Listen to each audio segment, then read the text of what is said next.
think the development of full artificial intelligence would spell the end of the human race.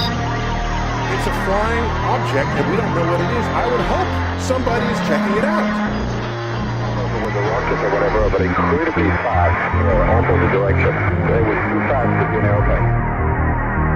I'm glad the Pentagon is looking at this, because if it poses a threat, I want them on top of it. Well, the craft generates its own gravitational field.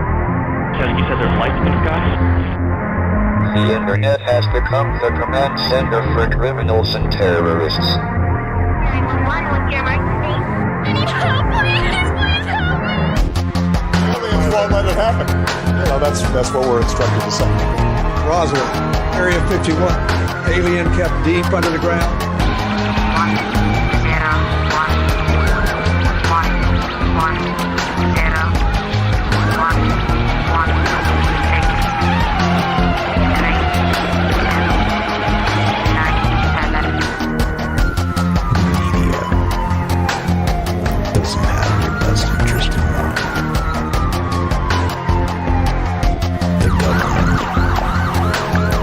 self-serving. You're here for a reason. You're listening to Troubled Minds Radio.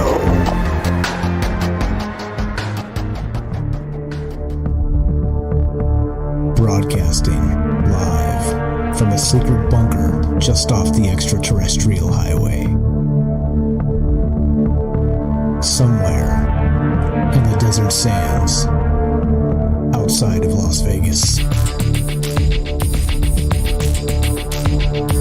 From somewhere in space-time, loosely labeled Generation X on planet Earth.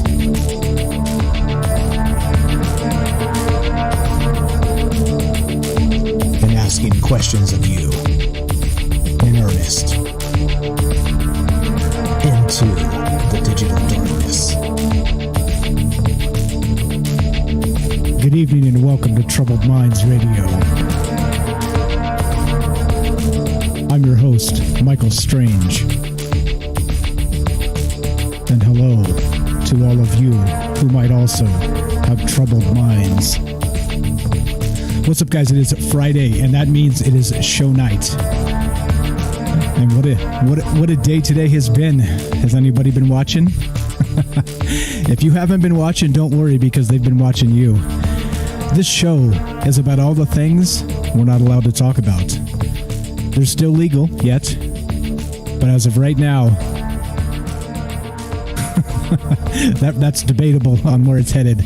So the things we like to talk about, of course, are aliens, conspiracy, the paranormal, the 24-hour news cycle. We talk about academia. We talk about the government. We talk about major corporations. We talk about people. And we talk about how all of that fits into all of this. And and I mean, in the end, this show is really about you. This show is really about us. This show is about how we live in the upside down, and a lot of the things that we're made to believe or kind of are fed to us as a what would you say? Not really like a directive, but it's more like this illusion we live in, right? Where we're supposed to believe that, like, for instance, let's just throw out a quick example, that our Congress has our best interest, right? Like if you've been watching this past year, I'm pretty sure that illusion's been pretty much crushed and thrown into the fire. So, I mean, those are the types of things, right? We're supposed to walk around and believe these certain things are true. And many times, these certain things are not true whatsoever. They're the exact opposite of what's true. It's just socially unacceptable to talk about it. It's socially unacceptable to bring it up. And that, of course, if you bring it up around the water cooler at work, you know, you're like, hey, Jimmy, what do you think about the possibility of aliens visiting planet Earth? You might get fired. so as a result of all of that, this is kind of one of those conspiracy aliens, paranormal type safe spaces. I hate the term. I hate labels at all.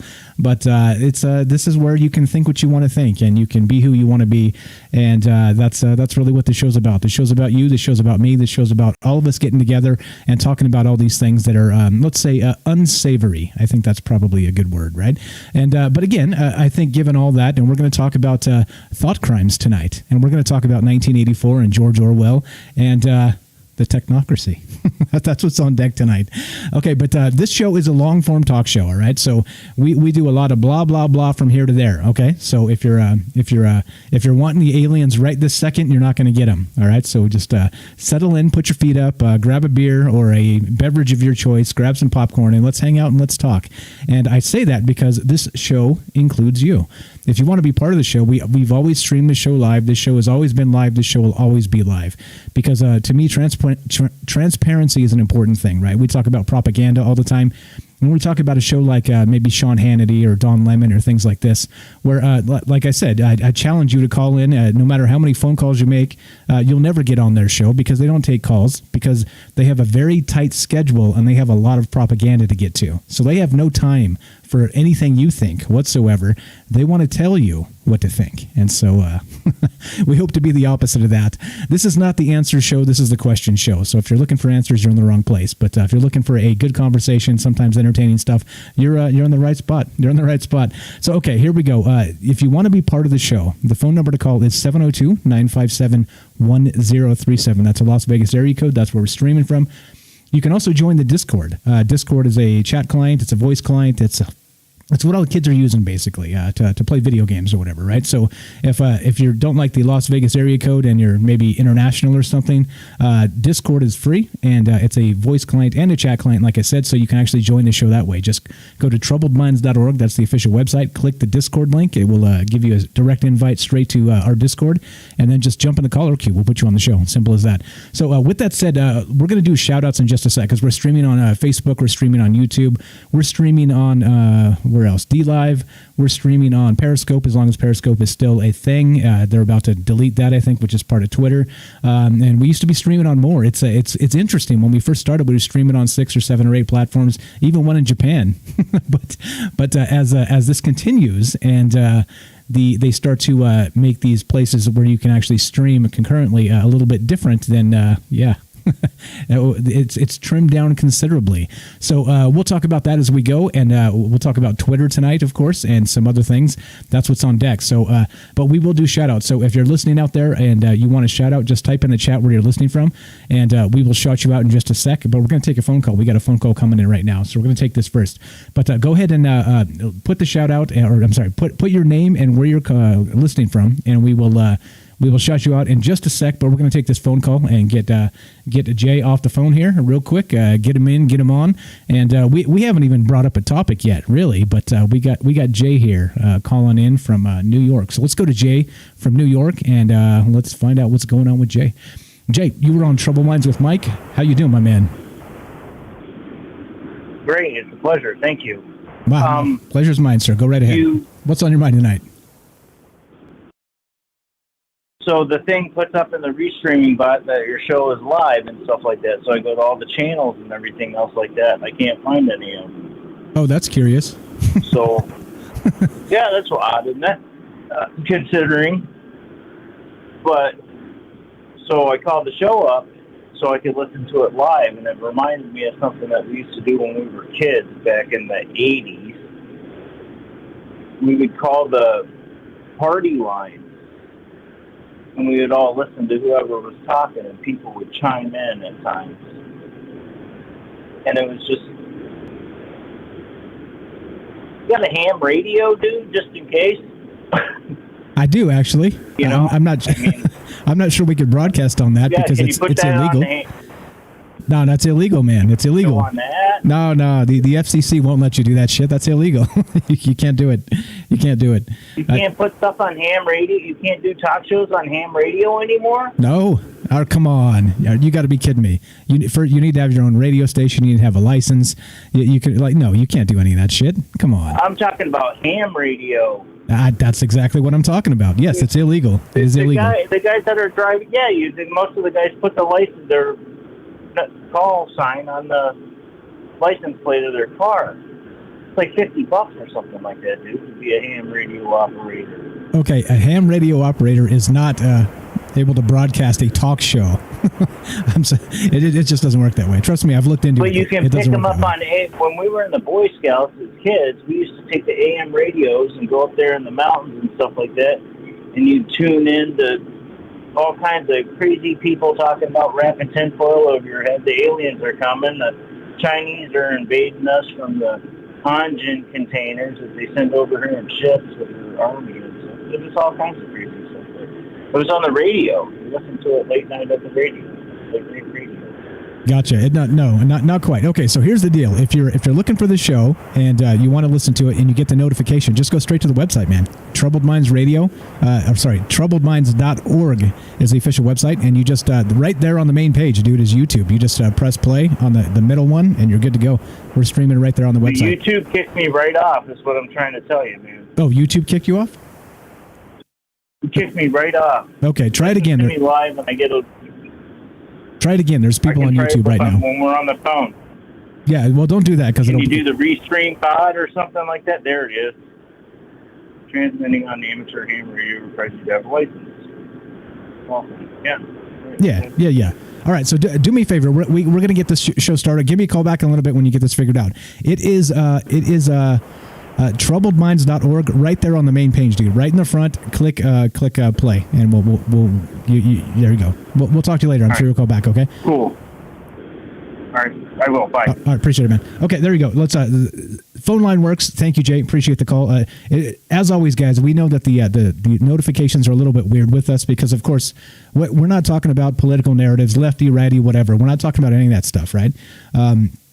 Because if we did, we'd get boosted to the top, right? Like the technocracy is a little bit more. Well, I guess maybe it depends on which side you're talking from, but still, like it's not an approved narrative here. We don't follow the mainstream, and so as a result of that, some of the notifications has been weird. We've been kicked off in real time. This is actually the secondary YouTube channel because the initial one we've been banned for 3 months from streaming, which will be back, oddly enough, January 20th, which is the same day as Joe Biden gets inaugurated. So anyway, all right, let's go. We're still doing this. We're still streaming. We're still talking. Like I said, this is still legal. Let's go. All right, so we're talking about the digital purge tonight and what's actually happening. But let's do shout outs first. So we're going to go straight to Facebook. What's up, guys? Thanks for being here. We got Armando. Tonight's going to be a good one. He says thanks. We got Peter tagging Timothy. Thanks for tagging people. Do share it up, guys. It does help the reach. It does help people find us, and it does help with all that discoverability stuff when we know that the notifications are a little bit sketchy sometimes.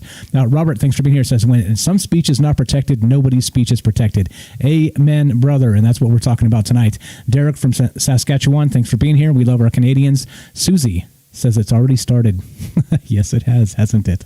It has already begun. Gregory, thanks for being here, our resident historian. Elizabeth, the memory hole, it's for a troubled mind. Yes, it is. Welcome, Elizabeth. Thanks for showing up tonight. Kelly, thanks for being here from South Australia. 17, my number. What's that? I'm not sure what you mean. Scully, what's up from the Manted Crew? Locked in. The Black Manted Crew locked in. Kelly, no, you call me. I'm not calling you. I can't call you on air. You call me. Troubledminds.org phone number and the Discord link are there. Sean says, no worries, Mike. America and the Area 51 elites have Troubled Minds Radio tonight. Is not glitching. Yeah, there you go. What's up, William from Singapore? Thanks for being here tonight. Kelly says, I'm a merge since April 23rd, 2020. I have no idea what you mean. Call me and tell me. Beer is good tonight, says Derek. Alex says, we're next. How you doing? Tony says, hey guys, how's everyone tonight? I almost forgot when I called in last week about the ghost story. There was one more I forgot to tell you. Okay, call and tell me. We'll talk about that too. Let's see. Brandy and eggnog, cheers. Just beer as usual over here. Rob says, shit's getting wacky. Been away for months. I've sure missed a lot. Yeah, right? Exactly. Shit is weird. 2020 has been weird. 2021 started out even more weird, if you can believe that. Let's see. Rajesh from Canada, thanks for being here. Well, let's see what else. We got Juan, hello. Thanks for showing up. Sherry, Hello, how you doing? Peter, maybe if you want to do it in Morse code. Yeah, you can't do ham radio, guys. You can't do a show on ham radio unless you want to get arrested or like heavy fines. It just doesn't work. I mean, you can get away with it for a little while, but you can't get away with it forever. Eric says, what's the link for YouTube? Can't find the link live. Go to troubledminds.org, troubledminds.org. Always, guys, Tuesday, Friday night, 8 p.m. Pacific. Once we go live, whether you get a notification or not, just jump over there straight to the website. You can find us streaming right on the website, right on the page. So it's always there. Just everything's in one spot, so you don't have to try and jump around and find out what page is banned, what page is not, what any of that stuff. Straight to one source, troubledminds.org, okay? I'll just continue talking about that because I always do. Sherry says, smoke signals on deck. Yes, that's exactly that. Derek, what's up? Rob says, snowflakes is at an all-time high. Is it snowing where you're at? Robert, thanks for being here. Says, trick or treat. It can't tweet, can't speak. Give me more big tech and smell my feet. Yes, sir. Mateo, I'm online for now. Thanks for being here. Jay says, hello from Northern Quebec, Canada. Sean from Canada, thanks for being here. We love our Canadians again. Randall from Pawnee, Oklahoma. Your show always comes in clutch. Keep exposing. Thank you. Appreciate that. Tamara from South Africa, thanks for being here tonight. And let's go over to YouTube. We got Axel Steele gets first. What's up, buddy? Thanks for showing up. What's going on with Twitter, man? I met Axel on Twitter. What is going on? I want to hear, if you got a take on Twitter, Axel, I want to hear, buddy. You're a smart guy. I want to hear what you got to say because there's some whack shit going on with Twitter tonight. GameDad02, big hello from Minnesota, trucking across Wisconsin. Thanks for showing up. Bailey, hello. Heart's back at you. Thanks for being here tonight. We got many subjects answered. What's up? Good to see you as well. Supervike, the captain of the Thumbs Down crew. Thanks for being here, man. Jay of Bigginton. What's up? Not finding it. Yep, you find it. What's up? We got Eli. Thanks for being here. Eli was quick on Discord when I said we're going to be delayed tonight. A little bit late starting. Gloria, thanks for showing up. I see you there on YouTube. We got who else? Let's see. Let's read. Bailey says this, and this is true. Transmitting on amateur ham radio requires you to have a license. That's how you get your call sign. Amateur radio licenses allow you to communicate between users, but not to broadcast a program, and that is 100% correct. You can't just hijack your local radio station, because you could, right? Let's say here in Vegas, let's say I know 790 or 720 or some radio stations here, some talk radios, actual talk radio, right? So if I was going to do it, I could do it.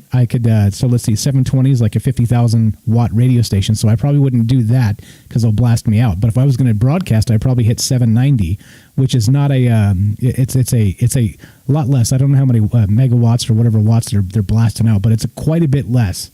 So if I was going to do it, I could actually hijack their station in my area up here and broadcast this show on their actual 790, right, directly on their frequency. But of course, what do you think would happen if I did that? Eventually, somebody would come knock on the door and be like, "Hey, yeah," and they probably wouldn't be polite. No, what's up? Supervike says tech support with Michael Strange. Yeah, exactly. Let's see. What's up, Noble Callow? Thanks for being here. You're late, but you're here. No problem. I'm late too, so you're right on time. Let's see. Bailey says the 17th number is that letter. I can't say it. I'm not going to say that letter. That letter is banned. You can no longer say that letter. Geo Magician, what's up? Says Twitch says you were offline. Is that normal? Yeah. All right. So just to clarify, guys, we've actually broken off at Twitch, and that's an entirely new show. So because we can monetize Twitch now directly, what they require, unfortunately, is a 24-hour exclusivity period. So the way we're doing it now is instead we used to do the news on this show.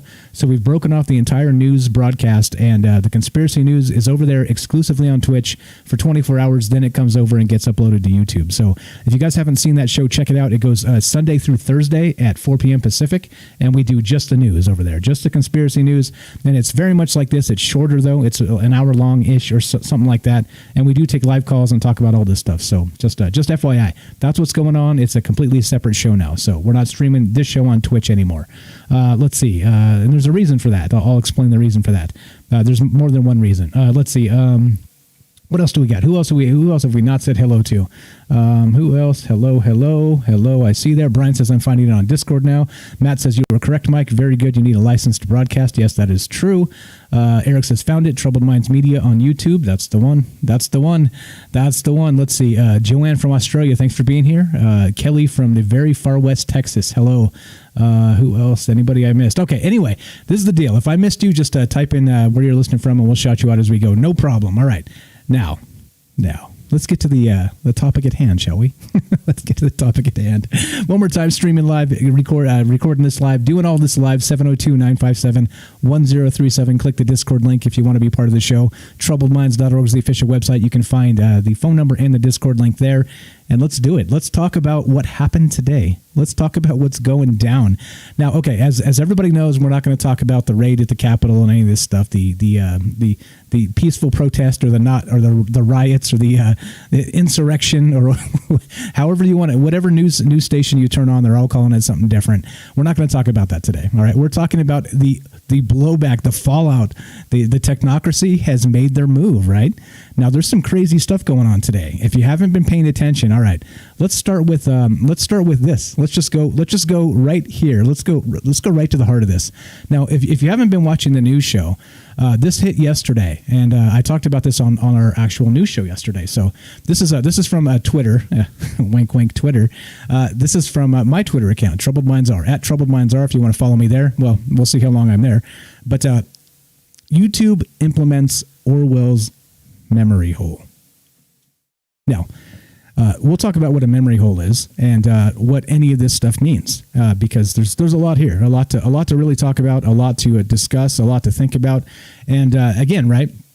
This is not the answer show. This is the question show, and I want to know what you guys think as we go. Is this something we should be seriously concerned about, or is this just nothing to see here? Shrug your shoulders, business as usual, right? I think that's really what this is about. It's kind of a conversation to make you think and make you, if you know, not this with us or against us business like they always tell you in the mainstream.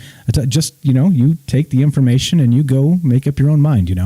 We don't have to agree with each other like some kind of stupid echo chamber. We don't have to disagree and throw mud at each other like Twitter or Facebook or any of the other anythings out there. But okay, so here we go. So YouTube implements Orwell's memory hole. This is a tweet from me. Time to reform Section 230 or all the technocracy will follow, and the breadth of allowed conversation will narrow dangerously and significantly. Now, I tweeted this just a couple days ago. This was January 7th. What the hell's the date today? I don't even know what the day is today. It is, I think it's the 9th, right? Is it the 9th today? Okay, I don't know. I have no freaking idea. Okay, hold on. Let me get my window back up here. Okay, so I don't know what damn date it is, but this was a couple days ago. I think it's the 9th. But look, here's the thing. That doesn't make a difference. I said then, 2 days ago, think about this. The breadth of allowed conversation will narrow dangerously and significantly, right? And I don't really have a big following on Twitter, and I'm not tweeting all day trying to like stir up drama between this dude and that dude with some hashtags, and like that's what the algorithm favors. That's what the algorithm wants, right? You do that. Like I could do that. Like I could go start shit between this person and that person, and then just stir it up and stoke the fires, and do all that. You could do that, and there's a lot of people that do that, and they make a living doing that. But that's not what this show's about, all right? So here we go. What started all this 2 days ago? Now this is 2 days ago, right? Now, this is what was tweeted by YouTube, and which made me retweet and talk about YouTube implements Orwell's memory hole. All right, now, this is the actual tweet thread from, actually, hold on. Let me, as always, I want to link my sources here so you guys are able to follow up on me. Like I said, don't ever take anything I say as gospel or the truth or any of that. You always have to double check me because I could be wrong. I'm human just like you, right? And as much as I'm wrong, I'm also right sometimes. And so it's just the way it goes. Double check me, make sure these sources are good, and then go with what you believe, So here we go. There's the first link. Here's the second one. Now, this is what YouTube actually instituted just a couple days ago. This is literally just a couple days ago. And I didn't expect it to explode so quickly, but it did. Like this shit went off the rails. All right, so let's read some of this. Now, this is from YouTube Insider, and this is them actually updating their policies, okay? So due to the disturbing events that transpired yesterday, and given that the election results have now been certified, starting today, any channels posting new videos with false claims in violation of our policies will now receive a strike. All right. Number 2, over the last month, we've removed thousands of videos which spread misinformation claiming widespread voter fraud changed the result of the 2020 election, including several videos President Trump posted to his channel. Okay. It continues. Like other major policy updates in our help center, we noted that there would be a short grace period after the December update, and new content that broke our rules would be removed without penalty. The grace period was scheduled to end on Inauguration Day. All right. We talked about this when they announced that back in December. Okay. Now, number 4 says channels that receive a strike are temporarily suspended from posting or live streaming. Channels that receive 3 strikes in the same 90-day period will be permanently removed from YouTube. We apply our policies and penalties consistently, regardless of who uploads it. No. No. Oh boy. Here's the actual updated terms of service from Google, straight from the horse's mouth, straight from the technocrats themselves, straight from all of this. All right, here we go. So I'm linking this and you guys can check this out. And oh geez. All right. So okay. So with that said, now again, this was 2 days ago. This was 2 freaking days ago, guys. And I was like, all right. So I did a quick news blurb on this. There wasn't too much, drama behind it. It was like, okay, we saw this coming. No big deal. They said you can't talk about election fraud, right? Yeah. They said you can't do it. So of course, what did I do? Tonight, as part of the show, we're talking about election fraud, but not what you think, because of course, if you're smart, you can dance around these things. And if they want to ban me anyway, then we have a problem, don't we? But we're going to actually include election fraud as part of the show tonight, but not what you think. Hang tight. It's not like they said, but it made me wonder, right? It definitely made me wonder. Okay, so we're not allowed to say this particular thing or that particular thing, but they've given us a grace period. Now you get a YouTube copyright strike. I'm sure Facebook's going to follow pretty heavy-handedly with everything because these guys work together, right? They work together. You want proof of that? Let's continue. Let's continue that they work together. What's up, Johnson? I see you on YouTube. Thanks for showing up tonight. But okay, there we go. There is where we're starting with this. Okay, 2 days ago, YouTube said that due to this disturbing events of what happened at the Capitol, that we are actually going to start cracking down on channels with false claims in violation of the policies and talking about widespread voter fraud changed the result of the 2020 election. So what we're talking about tonight, in part, is how widespread voter fraud changed the result of the 1960 election. So there you go. In part, that's what we're talking about tonight. All right. So this is a result. Like I said, 2 days ago, I was like, okay, this is something that's, it's happening. Google has made the move and they've kind of thrown down the gauntlet and they've been like, all right, well, we're not taking any more of this shit, guys. You conspiracy theorists, you lying assholes. We're gonna just start smacking down some copyright strikes, and then we're gonna just remove you entirely, right? Like they've done this. This is not new. They've been doing this to other people. They've been doing this, and sure, some people deserve it, in my opinion, right? Like you can't come on here and literally just call for revolution, right? I mean, I'm with that. I'm with like open revolution. If you're doing that like on a public platform, first you're a moron first, and then second you deserve to be taken down, right? But that's not the conversation here, is it? Because I'm on record for hundreds of hours. Many of you listen to the show for a very long time. All right, and when have I ever called for open revolution? Ever? And when have I ever implied it? Never. Because I believe in this system. I love this country. And I think that we can reform it. I don't think we need to overthrow anything. Really. I mean that. And so as a result of that, here we are talking about this, talking about how they're making the move. And so you can't talk about election fraud, widespread, that changed the result of the 2020 election, which, of course, we've talked about that already. So why would we talk about that again?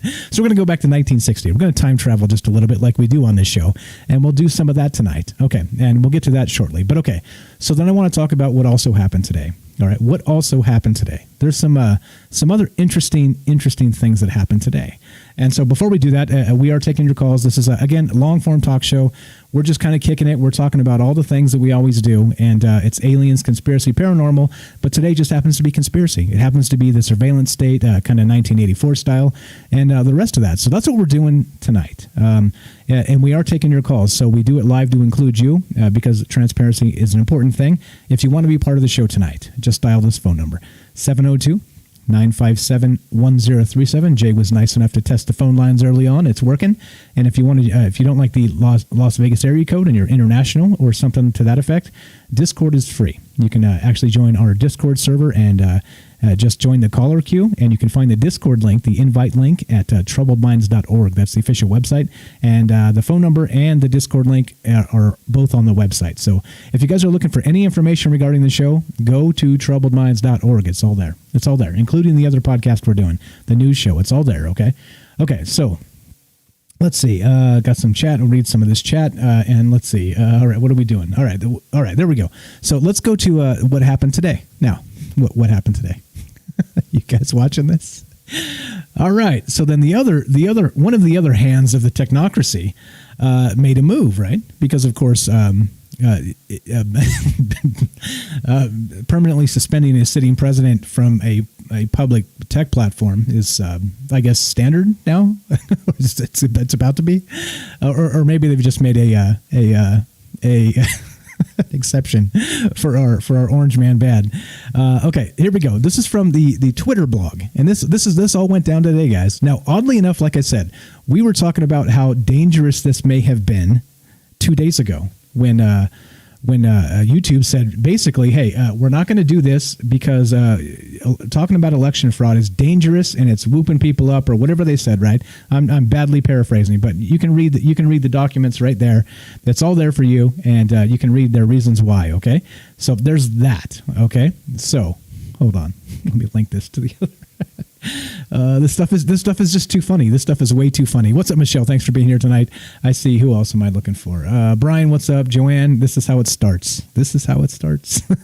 Well, this is the thing. I didn't expect it. Like I said, 2 days ago, this is how it starts. Again, let's go back and just read my tweet real fast. This is what I said.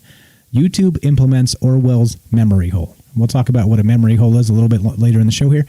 Time to reform Section 230 or all the technocracy will follow, and the breadth of allowed conversation will narrow dangerously and significantly, right? And again, I don't have a big Twitter following. It's fine. I'd rather have you guys listening than some extra follows that want to, agitate me and do this or do that. So here we go. Here's this. Now, to Twitter today. Permanent suspension of @RealDonaldTrump. All right, let's read this. After close review of recent tweets from @RealDonaldTrump account and the context around them, specifically how they are being received and interpreted on and off Twitter, we have permanently suspended the account due to the risk of further incitement of violence. In the context of horrific events this week, we made it clear on Wednesday that additional violations of the Twitter rules would potentially result in this very course of action. Our public interest framework exists to enable the public to hear from elected officials and world leaders directly. It is built on a principle that the people have a right to hold power to account in the open. However, we made it clear, going back years, that these accounts are not above our rules entirely and cannot use Twitter to incite violence, among other things. We will continue to be transparent around our policies and their enforcement. The below is a comprehensive analysis of our policy enforcement approach in this case. All right, now, here we go. Now, we're not going to, we could go through this and, blah, blah. These are the exact reasons, right? Now, I know many of you, we watch the media, how this progresses and how, everybody fact checks everything that Donald Trump says on a daily basis. And like I said, I'm no Donald Trump lover. There's a lot of things to criticize about this man, and that's being polite. Okay. However, do you think this is even about Donald Trump? I think so. I can look at this and actually, sort of, as a human can do anyway, remove him from the equation. All right, because it doesn't matter. It doesn't matter if you support him, if you don't, if you're somewhere in the middle. It doesn't matter. If you hate him, if you love him, I don't care. It does not matter. All right. The thing that matters the most here is the technocrats and how they make their move and how and when they do it, right? And so let me ask you this, just as a thought experiment as we continue talking about this tonight. Do you think, now, as of right now, Donald Trump is still the president. He's a sitting president, all right? He's a lame duck president. In a couple of weeks, he'll be gone. Sure, fine. But do you think if they can remove a sitting president from YouTube, from Twitter, from Facebook, from all these places and all these things, do you really think you're safe? Do you really think you have a voice anywhere in the digital world we live in? If they can do it to this guy, right? And then again, like loudmouth, a bunch of unsavory tweets and the rest of this stuff, it's not hard to find something to not like about Donald Trump. It's not hard.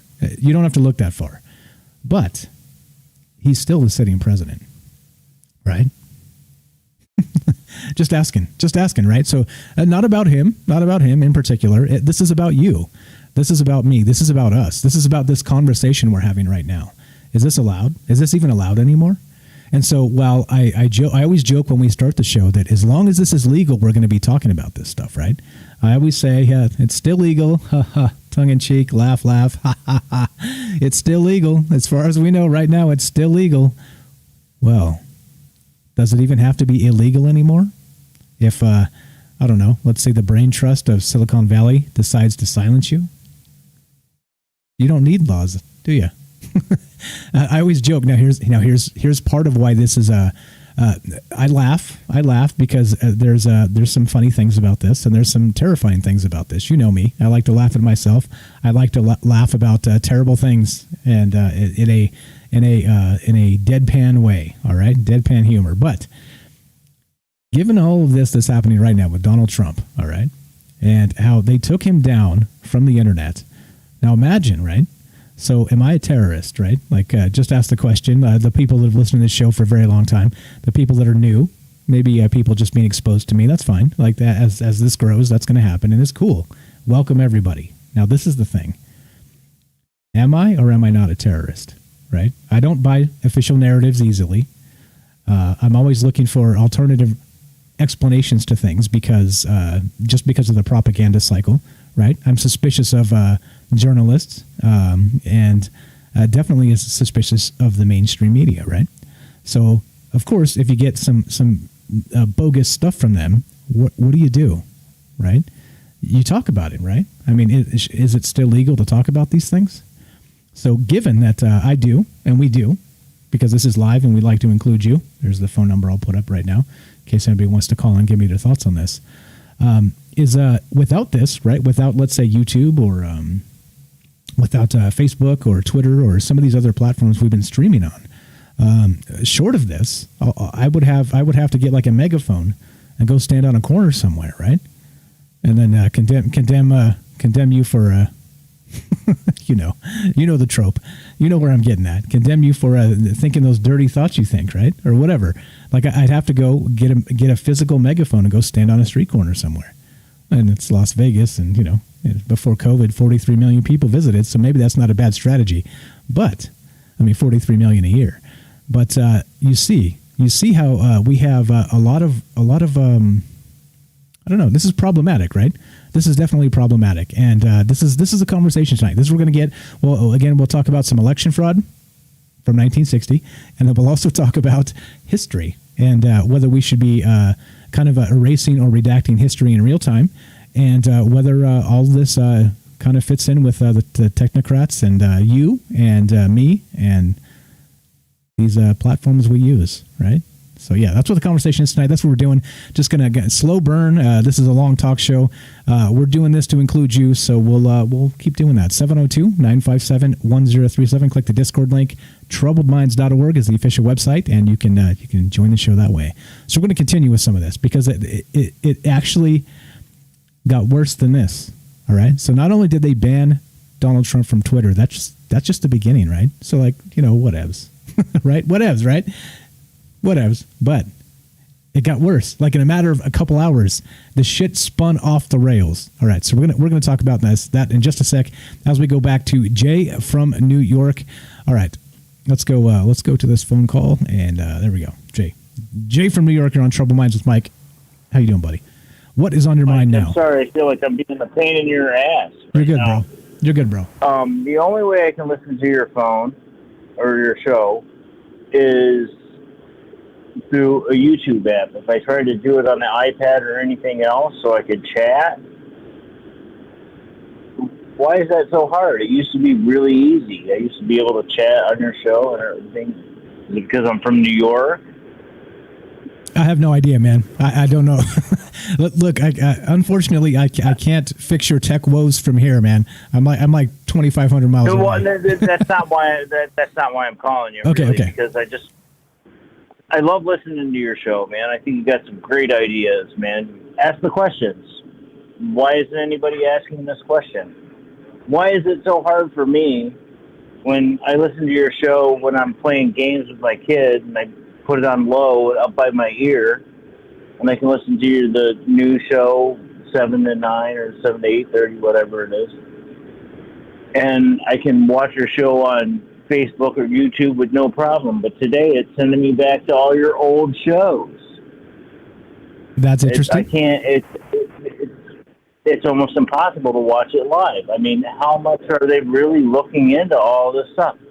Is my conversation right now being listened into by some NSA guy going, maybe we should go see who that guy is? I don't think so. I don't think so. I mean, you know. Well, I mean, probably not, because I'm a carpenter and I don't have any money and I'm not going to be able to do anything. I ain't got 50 pounds of fertilizer in my backyard, so I'm good. Whoa. But, careful what you say, man.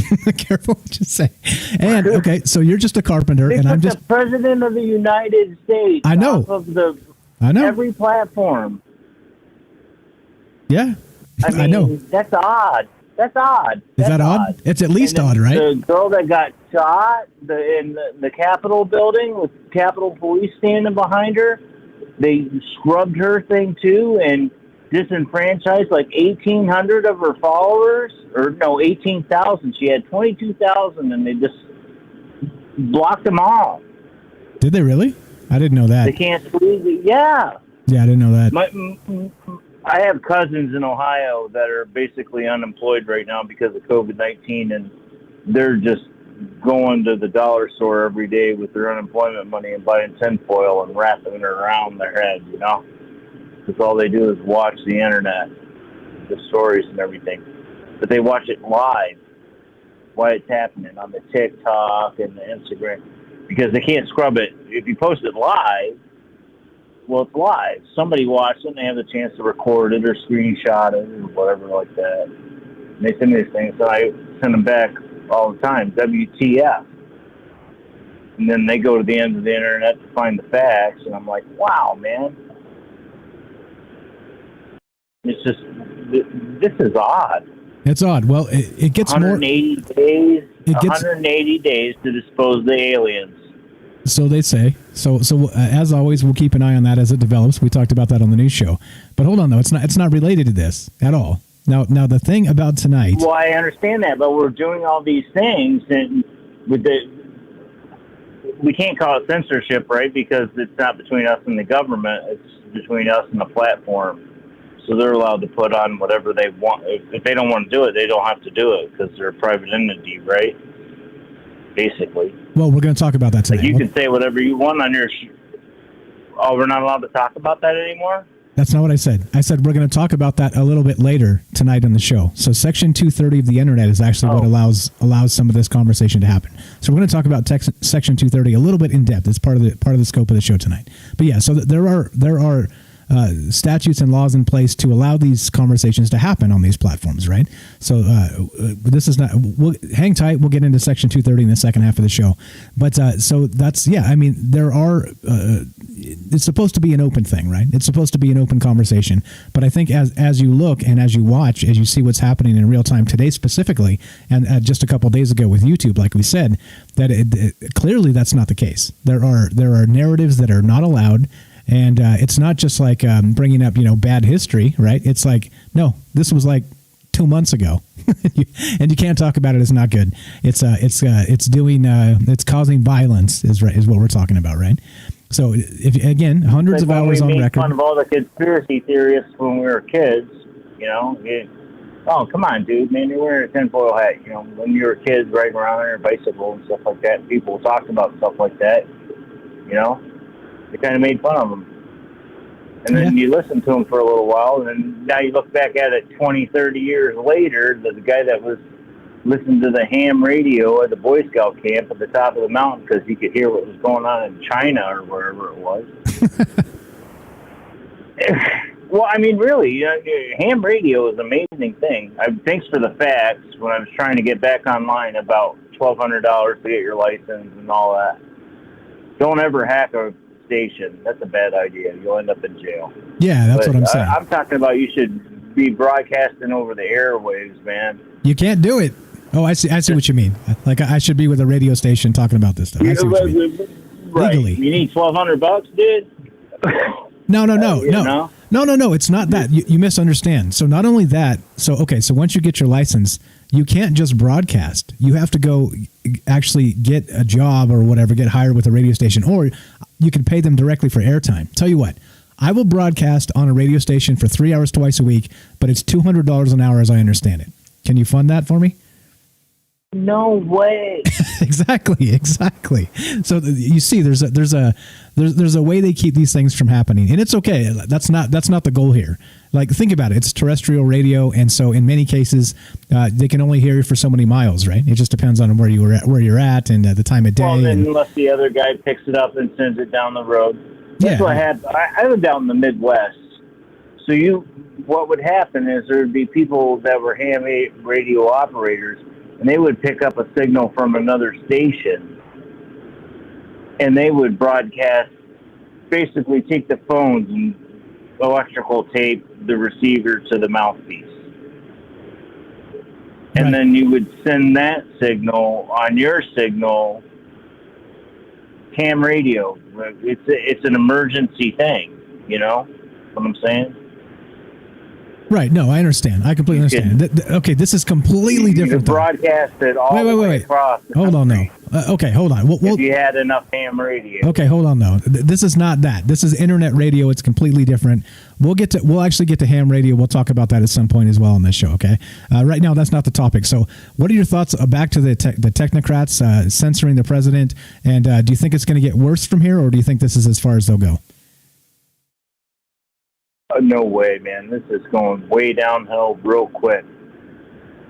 I had unbelievable trouble listening to your show today when before it was click the Discord app, click the link, listen to the show.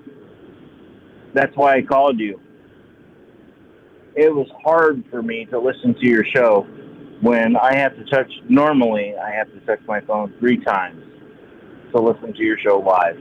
No problem. No nothing. I can't even get it on my iPad because I wanted to listen to your show and be in the chat because I'm not signed into any of the things, the YouTube, Google, whatever, that you have to be to put a comment in the chat. Gotcha. But you can from Discord. It really was. It was a pain in the ass to get on your show today. Okay. Well, I don't know. On your show talking to you, on your show listening to you. Right. I understand. So I don't know if that's related. I'm thinking probably not. So again, all right. So we're going to keep on moving here. Any final thoughts before we keep on trucking with this? I think we're headed down the dark, slippery slope with telling people what they are and are not allowed to say on the internet. I think so too. The violence is bullshit. You know, the violence, absolutely. Yeah, let them talk about it and then go over to their house and arrest them. Throw them in prison. You know, there's no reason for the violence. Killing or hurting people or any of that crap. Burning stuff down. Being allowed to let your voice be heard. You know, you talk about aliens and stuff like that. You know, some of the stuff we're going back to 1941. We don't know that shit. It's bullshit. How do we know? They know. They won't tell us, but that's fine. Just cut out the bullshit. You don't need to be violent about anything, whether it's burning something down or smelling poo down the wall or putting Nancy Pelosi's whatever it was on eBay. That's stupid. Yeah, that's stupid. Yeah, that's stupid. That's going and stealing the goat from the opposing team on Leave It to Beaver. You know, it's high school stuff, man. Toilet paper and somebody's trees because you don't like them because they kicked you off your lawn. That's Right. what happened there. Right. Okay. All right. Hey, do me a favor. Troubledminds.org, the official website. Just go straight to the website, press play right there on the front page, dude. It'll get you there. Okay? It sends me automatically to YouTube. Because it wants you to log in. It wants you to log in. It sends me automatically to YouTube into your archives of shows that are 6 to 8 weeks old. Trust me, the whole time. No. Hold on. Wait. No, listen. I'm not a dumbass. Wait, listen. Hold on, listen. You know? Wait, please listen. Stop, listen. On the very top, it says watch live. That's not what you want to click. Scroll down just a little bit, and right in the middle of the page, this show is streaming. Right in the middle of the page. It's huge. You can't miss it. It's the biggest thing on the website right now. Okay? Not the top one that says listen. All right, now. I'm going to do it right now. I'm going to do it right now just to tell you that they're fucking with me up here in New York. Okay. But it's 5 times I did it. Okay. Trust me, this is going to work. I'm going to keep on moving with the show. You're good, man. We'll talk to you soon, okay? Jay from New York, I appreciate the call. All right, bye. Thanks a lot, man. All right, so there you go. So we're talking about censorship today. We're talking about they banned Donald Trump from basically all social media. It's coming, and it's just a beginning, right? In my opinion, it's just a beginning. And where does this head from here? I think the question is, where do we head? What's up? Johnson says Twitter will be boring now, right? Right.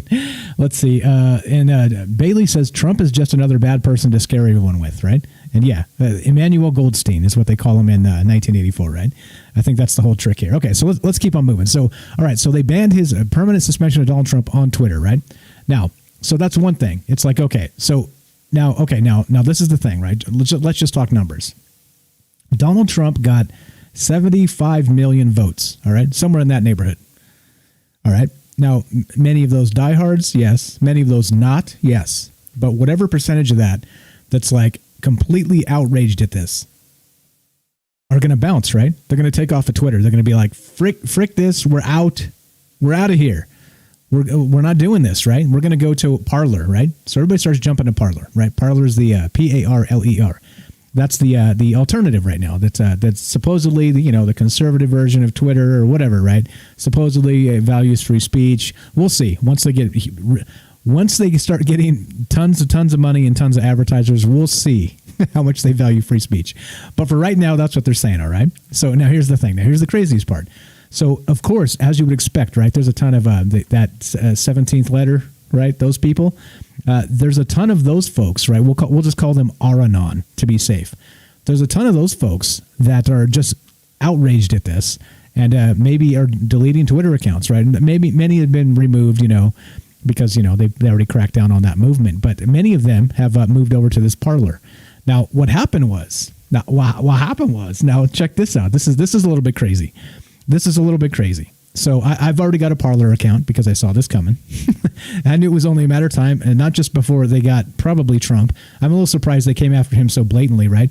I literally expected probably the first day he was no longer president, they would just ban him off of everything. I expected that. And it probably wouldn't have been so shocking, but a little bit more shocking that they didn't even wait till he wasn't president anymore. So anyway, all right. So then this continues. This is what happened today. Let me go grab these things I posted in the Discord here real fast. One moment, please, as I grab these links. I actually hadn't planned on talking about this particularly, but I think we should. I think we really should. Okay. So with this, let's see. Let me pull these links up real fast. All right. So what happened was everybody started. There was a mass exodus to Parler, right? Parler is the thing. All right. Now, as once the internet notices, and I just say that as a general term, right? But let's say once Google notices, once Twitter notices, once the technocrats notice, there's a mass exodus, right, of people going to from Twitter to Parler, right? Like it's happening. Like you can trace where people go from one site to another with tracking cookies and these things. Like they see it happening. Okay, now here we go. Here's a couple really insane things that are really going down. This is even worse. Now this gets worse. Let me explain.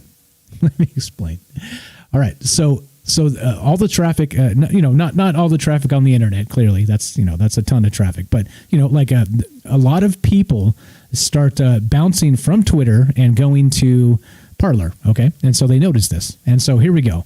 This is from disclose.tv. This is one of these Twitter accounts that I follow. Just in, Google warns Parler it must police its app or it'll pull it from the Android Play Store. All right. So now now this is fantastic, right? So we have people making the argument that, well, Twitter's a private company and they can do what they want, right? So if even though he is the president, you can make the argument he's inciting violence and all the rest of the shit. But watch this. Just in, Google warns Parler it must police its app or it'll pull it from the Android Play Store. Right? So now Google is telling this other company, hey, you need to crack down on your shit in a way that we see fit, or we're pulling you from the Android store, right? Which Androids are, how many people worldwide have Android phones? That's a shit ton of people, right? Billions of people. And the same thing with Apple, right? You say, well, at least it's not Apple. Oh, yeah? Oh, yeah? At least it's not Apple. All right. Here we go. Let's go to this. Actually, I'm going to link these so you guys can follow up on me, and so you can see what's going on here. This is again. These are the sources, and this is what we're talking about tonight. So again, don't be gaslighted here. Don't get run off because we're talking in the periphery about Trump, right? Like this is not a hive of right wing scum and villainy as we've been labeled to be in the past. It's not the case here. All right, we're talking about this because it is an actual censorship issue, right? Or is it not? I guess that's the question. It's up to you. But here we go. All right, so then there's the link. All right, so just in, Google warns Parler it must police its app or it'll pull it from the Android Play Store, right? Okay, cool. Then we have this as well. This is from Reuters. Apple threatens to remove Parler social networking service from App Store. Now, this is what's happening. Now, this all happened today, guys. Now, the crazy part about this is, because this was just a quick snapshot while I was throwing the show together and kind of looking at this stuff, right? This was today, 4:35 p.m. Pacific. That was about, let's say, 5 hours ago, right? This other one was about, about the same time, 4:42 p.m. So both of them, the Android Play Store, Google, and both Apple threatened around the same time that Parler needed to crack down on its speech in an acceptable manner for these two companies, or else they were going to remove them, right? Now, exactly. Now, what's up, Gregory? Said this. Parler was removed from the Google App Store. Now, this is how quickly this developed, all right? So I had these links ready to go to talk about this show, kind of watching it as it developed, watching some of the propaganda that they were talking about on CNN and a little bit on Fox. And both of them give me a headache. I just want to punch myself in the face after watching those things. It's like, come on, man. Can we not come on, man. Can we just not talk about this shit this way? There's different ways to talk about these things. But of course, propaganda is propaganda. But yeah, so not only, as Gregory said, Parler was removed from the Google App Store, it has also, as far as I'm aware, since been removed from the Apple App Store. So now I laugh because this is morbid. This is sick. All right. So now we have this third party company that's like, no, guys, come over here. Free speech, we it's cool. You can say what you want, and we don't really have rules regarding that, because of course they don't have huge sponsors. Like I said, imagine once they have sponsors. Do you think they're not going to crack down on speech over there too? Let's be real, guys. I mean, you're not going to have like play like a Tide detergent commercial, embedded in like a Nazi video. You know what I mean? Like a neo-Nazi KKK video. You know what I'm saying? It's not going to happen. It won't happen. But for right now, in this moment, they're free speech friendly, right? They're the alternative. But wait till they get big sponsors, like I said. Wait till they get big sponsors. So anyway, here we go. So this is a little bit nuts, right? So they're removing them. So now Google and Apple, two of the largest companies in the world, and clearly they hold sway over the rest of these little guys, right? Like if you want to call Twitter a little guy, right? They could do this to Twitter too. They could both block Twitter if they wanted to, right? But of course, Twitter, plays by their rules, censors speech in the ways they want it to happen, like the Silicon Valley way. You know what I mean? The California way. You know what I'm saying? Kind of like that. Come on, man, like that. You know what I'm saying? Kind of like that. So explain this to me. Explain this to me. We have a mass exodus of Twitter to Parler, and then Parler is having problems because I went over there to, update the profile. I'm like, okay, here we go. We're going to have to move off of this because they're going to start cracking down on people like me that just want to talk about this without a political narrative, right? Without this or that or the other. And I like to talk about things outside of their propaganda. And they don't like that. Again, because that's a conspiracy theory, right? Once you don't buy their narrative from the left or the right, you are a conspiracy theorist. Like we always said, like we always say on this show, the enemy of the propaganda state, which is both the left and the right, let me say it again, guys, the left and the right, both of them think you're an enemy. If you want to think for yourself and build your own narrative, you're the enemy. Because they spend all this time and all this money and all the propaganda and all these talking heads building a specific narrative because it's all brainwash all the time. Like I said, if you check it out, if you want a real news show, guys, what real news is actually like, why don't you go check me out on Twitch? Right? There's some commentary in there and I get upset and talk about propaganda and stuff. But for the most part, we just burn through a bunch of news stories and talk about a bunch of news stories outside of the propaganda cycle. Meaning that every single story doesn't have to be used as a political cudgel to stick to your neck and make you believe this or that, right? It's simple. It's not a hard thing. It can even be fun and entertaining and engage people in the world they live in. But they don't do that. That's not the business they're in. That's not how they do this. That's not how the technocracy does this. That's not how Operation Mockingbird and the CIA and the connections there do this. Come on. Come on. If it's not left or it's not right, it's the enemy, right? And so we're going to see how quickly they crack down on not just, let's say, so they're cracking down on the right, as we see. They've been doing that for quite a while now, which, fine, whatever. There's some inflammatory rhetoric coming from there, but there's some from the other side too, right? That's part of the whole shtick here is that they ignore some, others is not ignored, and then it just becomes this question of, well, is it free speech or is it not, right? Which we're going to get to. We'll talk to that. Okay, so anyway, so they moved, so Google and Apple basically flexed their muscle on Parler and said, Parler, police the speech the way we find acceptable or we're removing you from the App Store. And then in the same evening, making those threats, now they've been removed, as far as I'm aware, from Android and from the Apple Store. So anyway, how does that make you guys feel?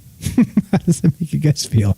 That two companies can bully somebody out of the market like that just for not complying to their method of censorship. How does that make you feel? I want to hear from you. We're talking about this stuff live. It is Friday night. This is the day. This is the day the technocracy dropped the glove and drew the line. Dropped the gauntlet, drew the line in the sand. I want to hear from you. 702-957-1037. Click the Discord link. TroubledMinds.org is the official website, and you can come join us there. You can come. I want to hear from you. What is this? Do you think this is a dangerous precedent? Do you think that they're only going so far just for the orange man, and then they'll just back it up after that? Or do you think there's some other larger implications for little guys like us, like me, like you, in this show? This is your show. You can be on this show anytime you want. I've always thrown that out there. If you want to be co-hosts on this show for here and there, you let me know. Get your ass on here and let's talk about this stuff. You got me to prop you up and make sure if you're shy, I'll make sure there's no dead air. I can fill the air with a bunch of bullshit. You'll see. You've been seeing. So it's, you know what I mean? It's no problem. It's okay. Yeah, we need an outlet here. But now, for the little guys like us, like this community, like these conversations that try and happen outside of these political spheres, what does it mean for us? How quickly do you think they'll crack down on speech like this? That's what we're talking about tonight. So there's more that we'll talk about as we go. I want to hear from you one more time, 702-957-1037. This is Troubled Minds Radio. I'm your host, Michael Strange. Join the Discord, please. You can do that, and it's a persistent chat. So even if you're shy and don't want to be on the show, lots of smart people over in the Discord. And the discussion goes on 24 hours a day. People sharing links, people having discussions about other things. And as far as right now, there's no censorship on Discord, as far as I'm aware. Ours, you won't get any unless you come in and just be a straight up asshole, a belligerent asshole. Then yeah, I'll remove you. But aside from that, you can pretty much say what you want. Don't just come in and tell everybody they're wrong like an asshole. We have people that do that. Show up. Oh, you're all wrong. You're all sheep. You're misled. You don't know what's going on. right? And then they're yapping and yapping and yapping. Dear God, why? Like, are you trying to have a conversation? Are you trying to preach? Check it out. If you want to preach, look at this. Look at how long I've gone uninterrupted. Start your own talk show. You can preach all you want. Oh, geez. Just don't litter the internet with that shit, please. Okay, let's go. Here we go. All right. 702-957-1037. Okay. Now, so now Apple and Google work together. They flex their muscle. They squeeze Parler out of the conversation, meaning that now Parler has to build their own app, okay, and serve it directly to people. So you can still get it on your Android or your Apple, but first they have to build it, right, which is a third-party app, and then you have to go through jump an extra couple hoops to install it on your phone. So I don't know if they have their own yet, if they can just export it and then serve it that way. I don't know, but anyway, you get the point, right? You get two companies that are so large that they can just flex somebody out, right, based on speech. And is this about speech or is it not?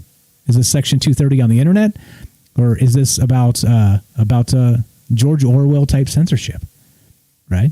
Yeah. All right. So anyway, there we go. So they did. So they squeezed him out of this conversation. Parler, go check it out. Parler, guys, parler.com. I think it is parler.com. Just type it in. Parler into your search engine of choice, and it'll take you there. And it might be down because they probably were flooded with millions of people today, which is hilarious. Geez. Let's see. Let's read some chat. Larry says, it's a military op now. EBS will be an annoying, but should pound home the reality of a society under commie lockdown. I don't know what you're talking about. Am I getting that out of context? William says they want you high on entertainment, living in their world of lies, believing the political drama, and seek protection by surrendering your freedom. Maybe right. Elizabeth says the timing was planned. Yes, this is live. What's up, Tom? I see you there. Tom, this is live. What's up, buddy? Yeah, I see you on YouTube. Or sorry, on Facebook. Todd says, I remember when there was no internet and people still got their voices out there. Oh, that's what I'm saying, right? You can go out with a bullhorn and, like on the corner here in Las Vegas and, preach at people. You can do that until you get reported to the police for a noise violation. They come arrest you, right? So, I mean, the printing press and the rest of this, this goes way back, guys. This goes way back. This is not a new conversation. There's new technology surrounding it, and there are new monopolistic players that are flexing other people out of the conversations. That's why we're talking about this stuff. Okay, let's see. Bailey says people need to move to encrypted, decentralized systems, Mastodon, Matrix, etc. Can you link some of that stuff in the chat there? I don't know. I'm not familiar with those things. I believe you, and I agree. Decentralized systems to communicate. It's really where we need to head in the future because as we've been accused, like I said, you'll have some unsavory places on the internet, but for the most part, you're not gonna you get to curate your own content in that case, right? So yeah, they have a native app, but it was removed from stores, so now you're stuck only the website, says Bailey regarding Parler. The only way to get the app now is to jailbreak your devices. Exactly, like I said, you got to jump through some hoops to get these apps, right? It's crazy. This is crazy. Geo Magician says this, on my Android, I just have to check something to install untrusted APKs. That's what I mean. I think that's what you'll have to do, a yes or no prompt. So that's the thing. So I guess I don't know if they're serving that app directly on Parler. Like I said, right now they've probably been flooded with a shit ton of traffic today, so they're probably not really able to keep up with what's going on because you can never expect something like this. But okay. Anyway, so I'm talking about 1984. Let's just weave this into the narrative as we go. Many of you have read 1984. We talk about it quite a lot on this show. Many of you have not. Let me play just a little clip and we'll start talking about what 1984 is, George Orwell, and how maybe that applies today or does not. Again, like I said, I think it does in many cases, but it's not exact. It's not a one-for-one match to George Orwell writing this book back in the 40s. But let's see what this is about and kind of do a rough outline of this story and some of the parallels to right now and if this is real or not. So here we go. I'm going to play a clip here. We're talking 1984, guys. We're talking about censorship. We're talking about technology, the technocracy. We're talking about all this stuff. And we do it live. It's Friday night. It is January 9th, I believe, whatever that second week of January, that Friday. Yeah, that day. I don't even know what day it is. Hold on. I'm going to get the day. I'm going to figure out what damn day it is, guys. It is the 8th. Look at that. That was a day off. January 8th. So yesterday, Google did this. Today, Apple and Google flexed Parler out of the equation as they banned Donald Trump from Twitter in the same day. Here we go. Part 1. This is 1984. We're going to continue talking about this. We've got a ton more information. Hang tight. Part 1 action. In the 1940s, George Orwell published a novel that illustrated a dystopian future. Well, future at the time. In the year 1984, the world has taken an unrecognizable shape. All remnants of what used to be, now destroyed, as the 20th century took a horrendous turn. Orwell imagined a world where totalitarianism reigned, individualism was dead, and reality and history was simply a matter of opinion. Of course, this never happened, as it was just fiction. But the novel 1984 has resurged in popular culture because many have made connections between this dark society and our own. Orwell never saw the rise of the internet or the policies of the 21st century, but his novel has been treated by some as almost a foreshadowing. Constant surveillance of every citizen by INSAC, constant surveillance by every government against its own citizens, those sort of connections. And this has only gotten more popular as more compare this dystopian society and our own. This video isn't meant to compare our society and Orwell's. This video is simply a summary of the politics, history, and world in the scenario Orwell crafted.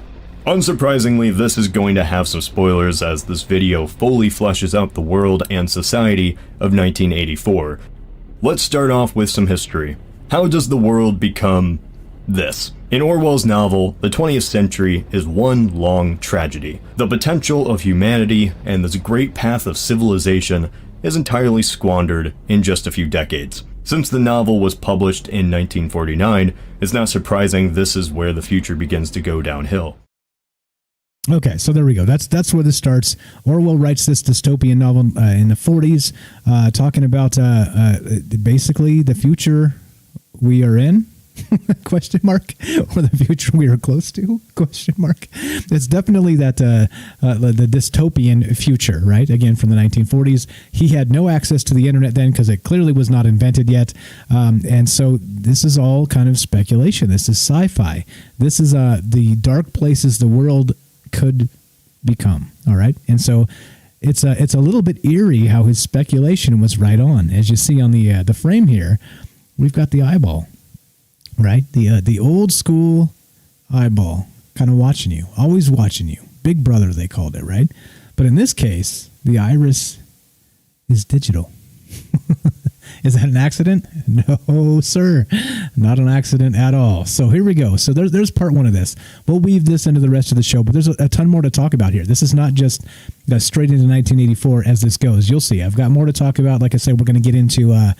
so Parler got flexed out by the two big players in the world, basically, Apple and Google, right? They got basically flexed out, and because they didn't agree with the way they did business, right? So explain to me this. Do you think Google or Apple would be cool with it if they got flexed out by a bigger fish in the pond? Because they didn't agree to abide by the standards of the bigger fish?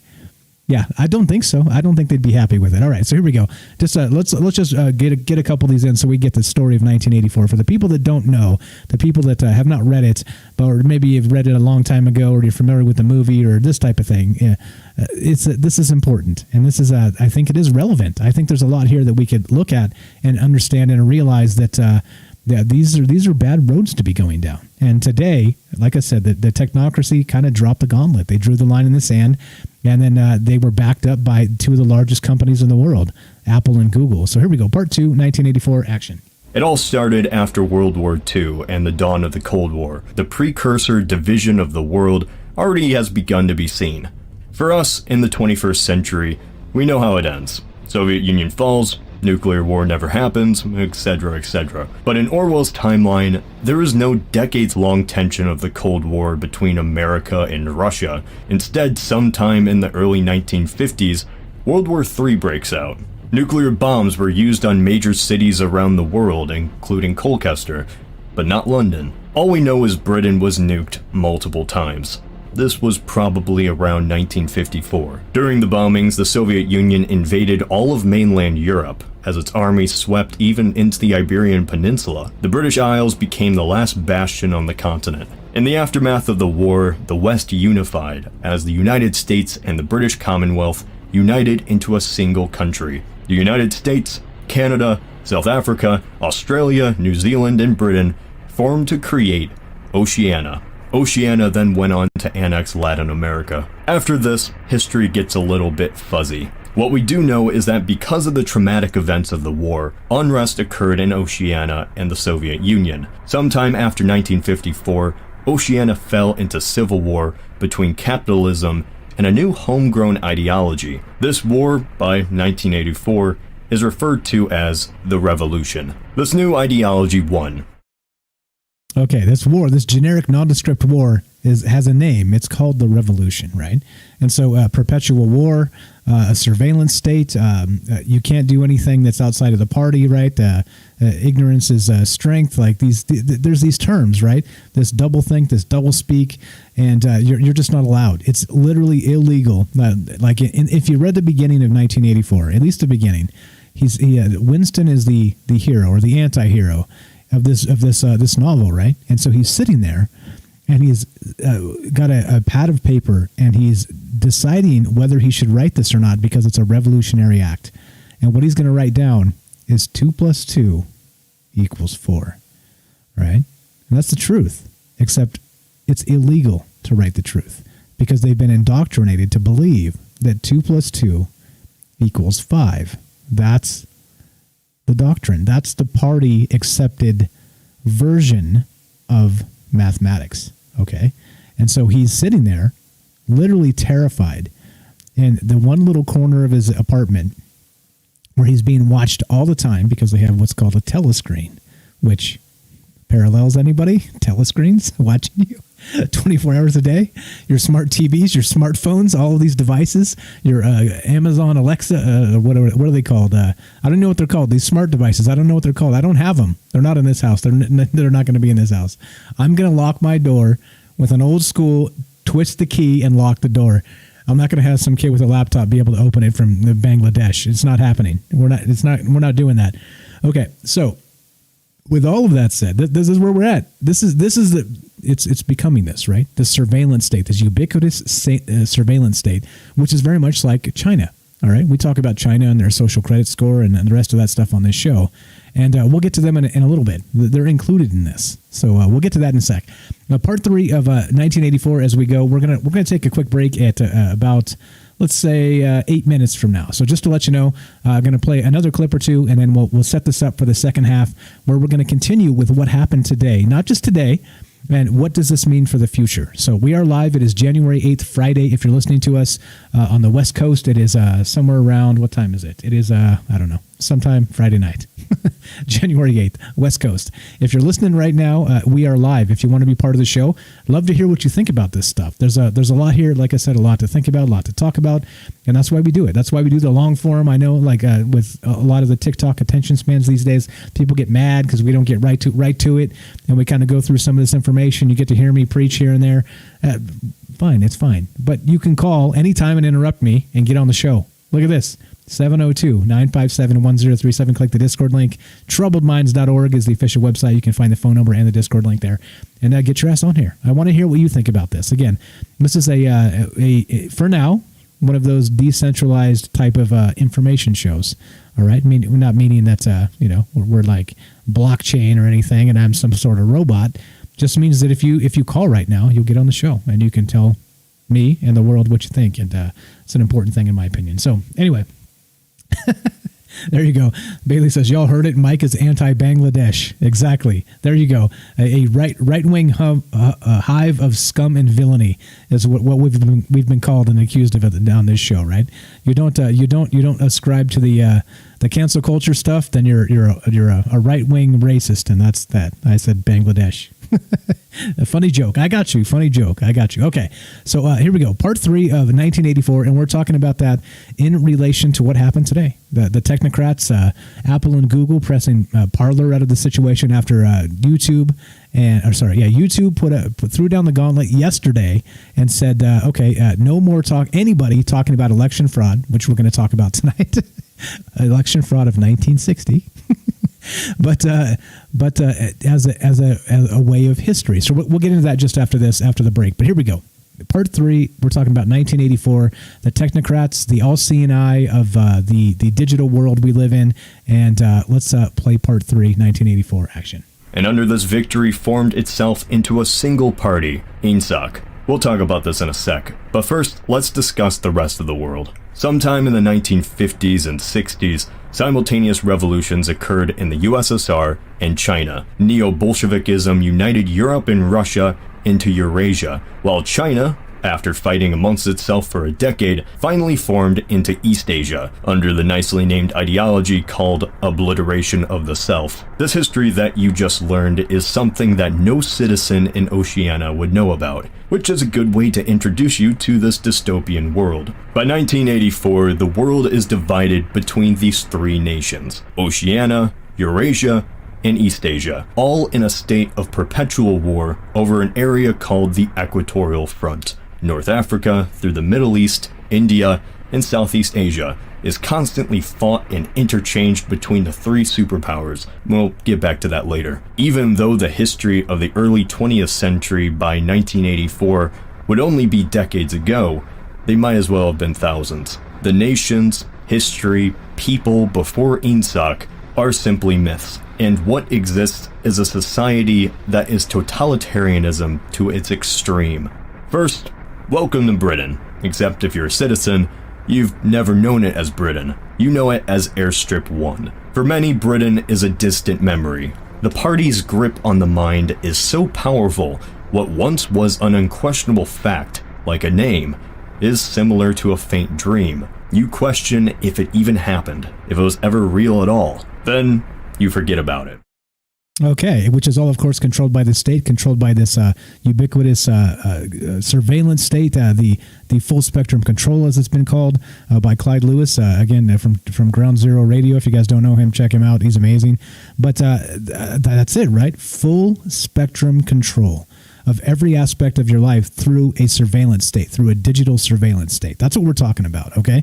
And so not only that, so now think about it. So they have a thing in 1984 called wrongthink, right? They have newspeak. So they're actually changing the language to be something else entirely, right? A good example from the book is you can't say that is extremely good, right? They've stripped down words like extremely because they make it so it's double plus good, right? That's directly from 1984. They've stripped the nuance out of the language so they can control the conversation. All right, so you understand what's happening here. That's exactly what we're kind of talking about today, right? Maybe not exactly, but I think there's probably a pretty good parallel.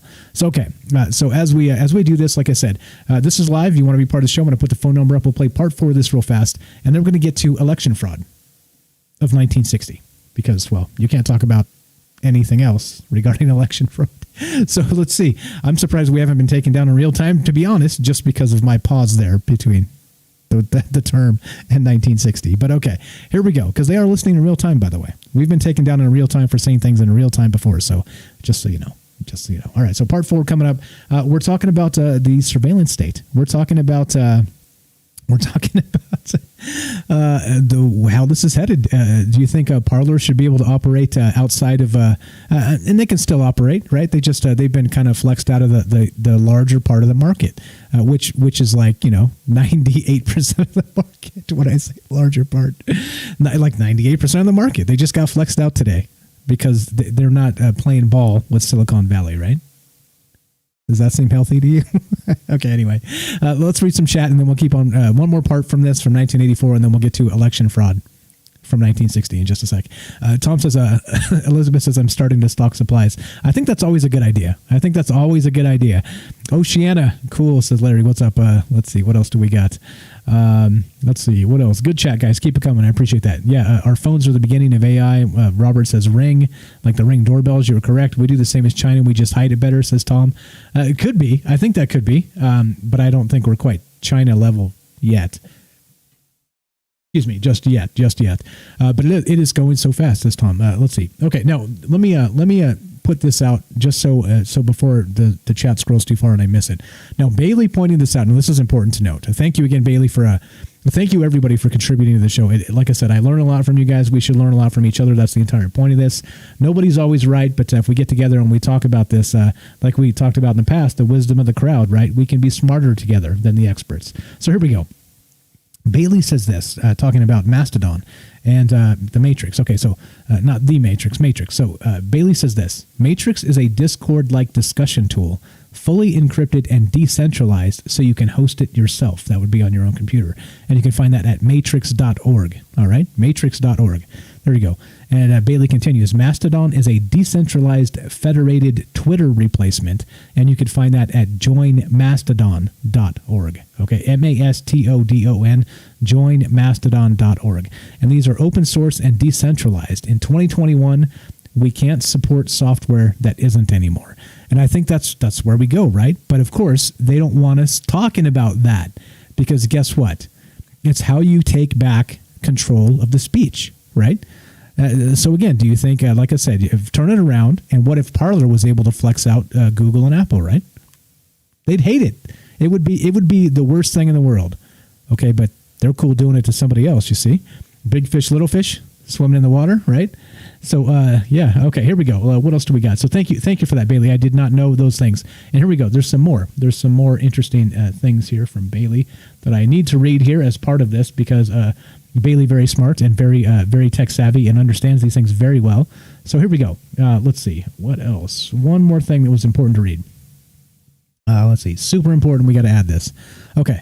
So Bailey says, this is an information war, and any reference material you need could be removed. So we need to keep our own copies and share it with each other now, meaning that data is already being censored in real time. Use something like Kiwix, Kiwix, Kiwix, to get local offline copy of Wikipedia. We've talked about this, and I call Wikipedia the Ministry of Truth, right, from 1984, because they do. As things change in the political world and the spectrum and social society, they update their definitions of shit. There's nothing objective about Wikipedia, guys. You guys know this if you've been around for a little while. Go watch it as things change, right? They're like, oh, well, we have new scientific information that we can update this article. Yeah, okay, maybe. But then they also have new political information where they can change this to be a little bit more negative or that to be a little more positive. And that shit's happening. It's happening. So, yeah. Anyway, good stuff. Thank you, Bailey, for all that stuff. I didn't know about any of that. So, good. I'm learning stuff. Okay, here we go. Let's see. What else do we got? Mastodon.org. Oh, sorry. It's mastodon.org. Mastodon.org. Mastodon.org. Okay. They both work. Okay. Anyway, there we go. What's up? What's up, James? Tonight, the old school way. All right. Yeah. All right. So we're going to take a break in just a sec. One more clip from 1984. Tonight we're talking about how Donald Trump was removed from Twitter. And again, I don't care what you think about Donald Trump. One way or the other, I don't give a damn. That's not the conversation here. The conversation is Twitter removed a sitting president from their platform, as did Facebook and YouTube and everybody else. The technocracy stepped up and did it, all right? So he may be lame duck and on the way out, a couple weeks left, whatever. But they still did it. And my point is, and why this is something we should talk about and think about, and this should be on the lips of everybody and not just, Orange Man bad, glad he's gone, right? Like, the thing that's hilarious to me about that take is how long before you're next? How long before the political spectrum moves just past you and you're willing to accept and go, and then you're next on that chopping block? You cheer it now, tomorrow, you may be the one cut out. And that goes for everything. That goes for all of these political sways, right? Whether it goes left or right or up or down, that applies to all of this. One more clip, then we're going to take a quick break, and we're talking about censorship. We're talking about Parler and Twitter and the rest of this stuff, and how this maybe affects you and me. So here we go. Part 4. This is about half of the story, kind of into it. The synopsis of 1984, George Orwell, and the dystopian future he predicted in the 40s. This is the most prominent attribute of Oceania, the control of information to such an extent that facts are not reality, and reality can be changed simply on the whim of Big Brother and the party, INSOC. INSOC controls all. INSOC sees all. To say it changed society is an understatement. INSOC destroyed society and remade it into something where only it can thrive. Western civilization is basically dead. Now is only a civilization that exists purely for the party to rule without question. How exactly it did this, we don't know. Now when I say party, INSOC isn't a party like the Democrats, Republicans, or even Nazis. It's more like a society within a society. It has its own separate culture and rules from the majority of the population. Oceania is split between three main classes. The inner party, basically the secretive heads of the state, is only 2% of the population, followed by the outer party, the bureaucratic but still devoted educated people, which is 13%. And then everyone else, the proles, the uneducated, easy to manipulate simpletons who live in poverty, never knowing any better. Think of it like the ruling classes of Westeros. They have their own issues and culture, while the masses are simply the mundane peasants nobody really cares about. The inner and outer party is divided between four main sections: the Ministry of Peace, who wages war against Eurasia or East Asia, depending on who it is at the time. Okay, you check that. The Ministry of Peace is the one who wages war, right? And so the entire thing is upside down. And that's the point. We talk about this all the time, right? We're expected to believe the terms they tell us and what they mean, even though they're the opposite. And that is newspeak, that is wrong think, that is all of this stuff from 1984 tied up into what's exactly happening. And let me give you one example. There's something called the Patriot Act. You guys remember this? The Patriot Act, which expanded the surveillance state tenfold, all right? They instituted the FISA courts, and there's a ton of that they have not repealed yet. Even though we're talking about 2001, the attack on 9/11, right? That whole bit. Like, terrible, awful, should never happen again. But how much of your privacy are you willing to give up just in case that might happen again? Speaking of which, we actually had a threat not too long ago from supposedly Iran said they were going to fly some planes into the Capitol on the 6th of all times, right? I'll pull that article up in a sec. Anyway, let's take a quick break. Blah, blah, so on and so forth. This is live Friday night, January 8th. You want to be part of the show? You can. Just dial this phone number, 702-957-1037. Click the Discord link. You can find both the number and the Discord at the official website, troubledminds.org. All right? troubledminds.org. Burn it into your brain. If we end up taken down from every platform, that is our safe harbor. We can go do our own website, and the rest of them can jump off. All right? If we end up being taken down, that's where we go. That's where you find your information. If you missed this show, always streaming on that website directly, troubledminds.org. All right. There you go. There's the quick commercial, and let's take a quick break. 2-minute break. Here's some sweet music, 80s type music. I love this. I think I'm going to just use this as the break until you guys get sick of it. But here we go. Playing this. 2 minutes. Go top your drink off, stretch your legs, grab some popcorn, hit the restroom, whatever you got to do. We'll be back in 2 minutes. You're listening to Troubled Minds Radio. I'm your host, Michael Strange, and we will be right back.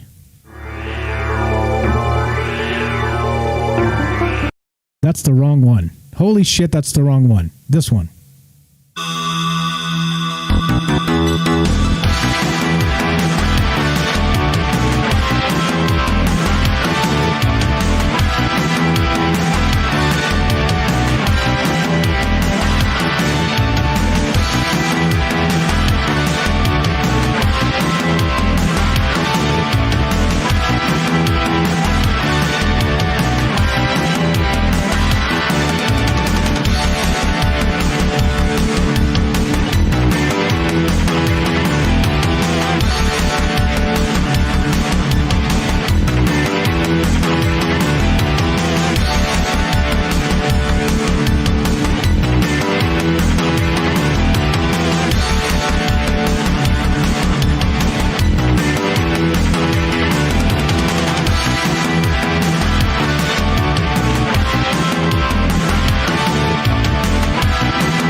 right, welcome back to Troubled Minds Radio. You're listening to me. I'm Michael Strange, and everybody else who might want to be part of the show.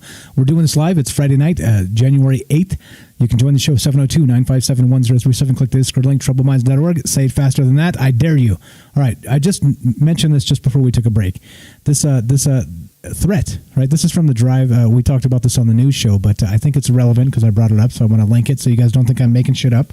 But ominous Iran-related threat to fly plane into Capitol broadcast to air traffic controllers. All right. So, like I said, I like to source the claims I make, at least so you can see where I got these ideas from. And this is a real thing. So we did talk about this on the news show. Like I said, if you like this conversation, there's a lot going on, and we had to break off the news from this because it became just too convoluted, and there was just too damn much to talk about on a daily basis, right? So, for instance, let's just play this clip so you can see I'm not insane. This is an audio obtained by CBS News, and again, this is the Drive.com, the war zone that related this actual thing. So let's play this, and you'll see it's real short, but there was an actual threat broadcast to air traffic controllers on January 6th. Now, this is the crazy part, right, about that, so that everybody knew this was coming, right, except for somehow the Capitol Police, right? Something up. No fencing, right? Something up. Everybody saw the mob coming up the stairs against the one dude. The one dude, he had a stick. He's waving a stick. One guy. What? Anyway, but they knew this was a threat on January 5th. Check this out. The chilling threat, obtained exclusively by CBS News, was heard by multiple air traffic controllers on Monday afternoon in New York. We are flying a plane into the Capitol Wednesday. Soleimani will be avenged. Sources tell CBS News the Pentagon and other agencies were briefed today about the digitized voice recording and believe it was designed to suggest hitting the Capitol on the same day Congress is set to count the Electoral College. All right. You see that? I'm not making this shit up. Now, again, like this is not the purview of this show, really, but conspiracy is. So we're getting, quote, threats from Iran to fly a plane into the Capitol building the day they're counting the electoral votes all over social media. I knew it was going to happen. I woke up and turned on the news because I was like, shit, is this really going down? And it was happening. I was like, holy shit, this is happening. And then we all knew it. Everybody knew it except the Capitol Police and the National Guard and the frickin' armed forces. And how come they didn't mobilize to stop this when they knew this was happening? They knew it was a possibility of happening. Anyway, just food for thought. Okay, so anyway, just wanted to point that out just because I mentioned it. So there's the link, and I didn't make that shit up. That shit is real. Okay, so here we go.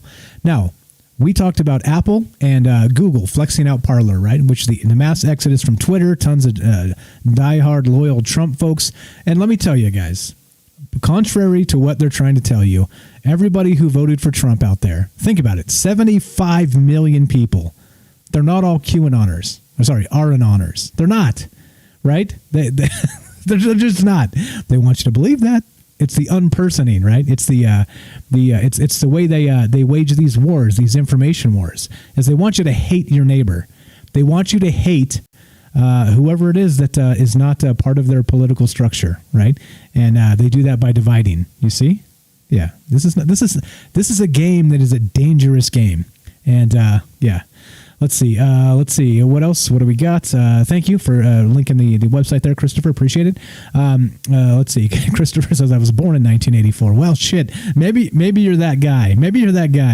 Let's see. Benjamin says I think Facebook is going to get fined for blocking people's Facebook account, but don't have info on that currently since I can't scan my early in the daytime. My man, Mike. Yeah. Well, I mean, what can you do? Benjamin says New World Order is coming. No. So yeah, that Iran threat was the day before. That was January 5th. They broadcast that. So that's when that happened. Broadcast to air traffic controllers, suggesting that on the same day that they were storming the Capitol there, they were going to fly a plane into the Capitol building. You see what I'm saying? What I'm telling you guys is that it was widely known by so many people. So who knows who broadcast that? I say, quote, Iran, right? and they said Soleimani will be avenged, right? Well, of course, right? Like who does that? You know what I mean? Like, we're about to do something really terrible to you, and here's who we are. Who does that? You know what I mean? Come on. Like, I'm no dummy. You're no dummy.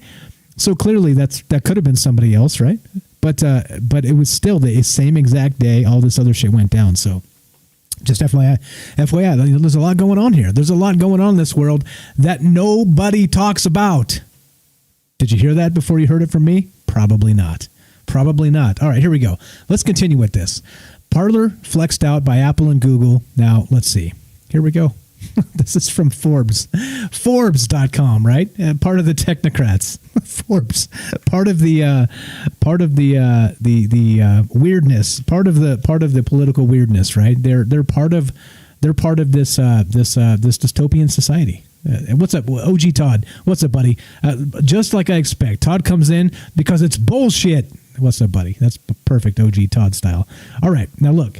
Now this is the crazy part. Now this is from Forbes, who again part of the this is in 2019. All right, as Orwell's 1984 turns 70, it predicted much of today's surveillance society. All right, now we'll play some more of this as we go, and then we'll make some connections here, if there are connections to be made. But let's just read part of this.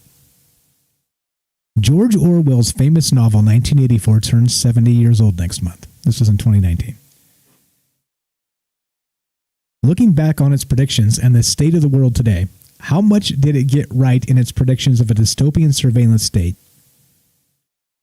where every word is monitored, unacceptable speech is deleted, history is rewritten and deleted altogether, and individuals can become unpersons for holding views disliked by those in power? It turns out Orwell's predictions were frighteningly accurate. Straight from Forbes. I linked it. You guys can follow along if you like. In 1984, it was the state that determined what constituted acceptable speech in keeping society orderly. In 2019, it is a small cadre of private companies in Silicon Valley and their executives that wield absolute power over what we are permitted to see and say online. In 2019, they said this. And it was only a matter of time before they stepped up and flexed that muscle and made us aware of it, right? There's no doubt. Today, they did it. Today, like again, so, like I said, hate Donald Trump all you want, fine. No, I don't have any problem with that. But when he became president, the thing that I appreciate the most about it is that we got to see the deep state show itself. We got to see the media prove who they really are. We got to see the technocrats and the small cadre of private companies in Silicon Valley and their executives wield absolute power over what we are permitted to see and say online. And if you don't think there's a connection to what that statement is and today, I don't know what you're watching. I don't know who you're talking to. I just don't know. Actually, matter of fact, I want to know. If you disagree, or it's fine. Like I said, I hold the premise dear. We can disagree and we can still be friends. All right. Many people have disagreed with me and we're still okay. It's fine. It's not that kind of show. 702-957-1037. Click the Discord link, troubledminds.org. All right, let's continue. In 1984, there were just a few countries to which most of the world's citizens belonged, right? A globalist state, basically, right? So in 1984, it was a state that conducted surveillance and censored speech. Huh, interesting. I wonder how connected Facebook and Google and Apple are to, I don't know, let's say the CIA and Operation Mockingbird. Look it up if you don't know what that is. We've talked about it a lot. In 2019, social media companies deploy vast armies of human and algorithmic moderators that surveil their users 24/7, flagging those that commit thought crimes and deleting their violations from existence. Those that commit too many thought crimes are banished to unperson status by these same private companies without any intervention or even in contradiction with the will of the state and without any right to appeal. No right to... Right there. This is written by Forbes. By this individual from Forbes. An individual named Kalev Litaru, right? He writes about AI and big data. I write about the broad intersection of data and society. Seems like the right guy to be writing about this. All right? You heard what I just said there.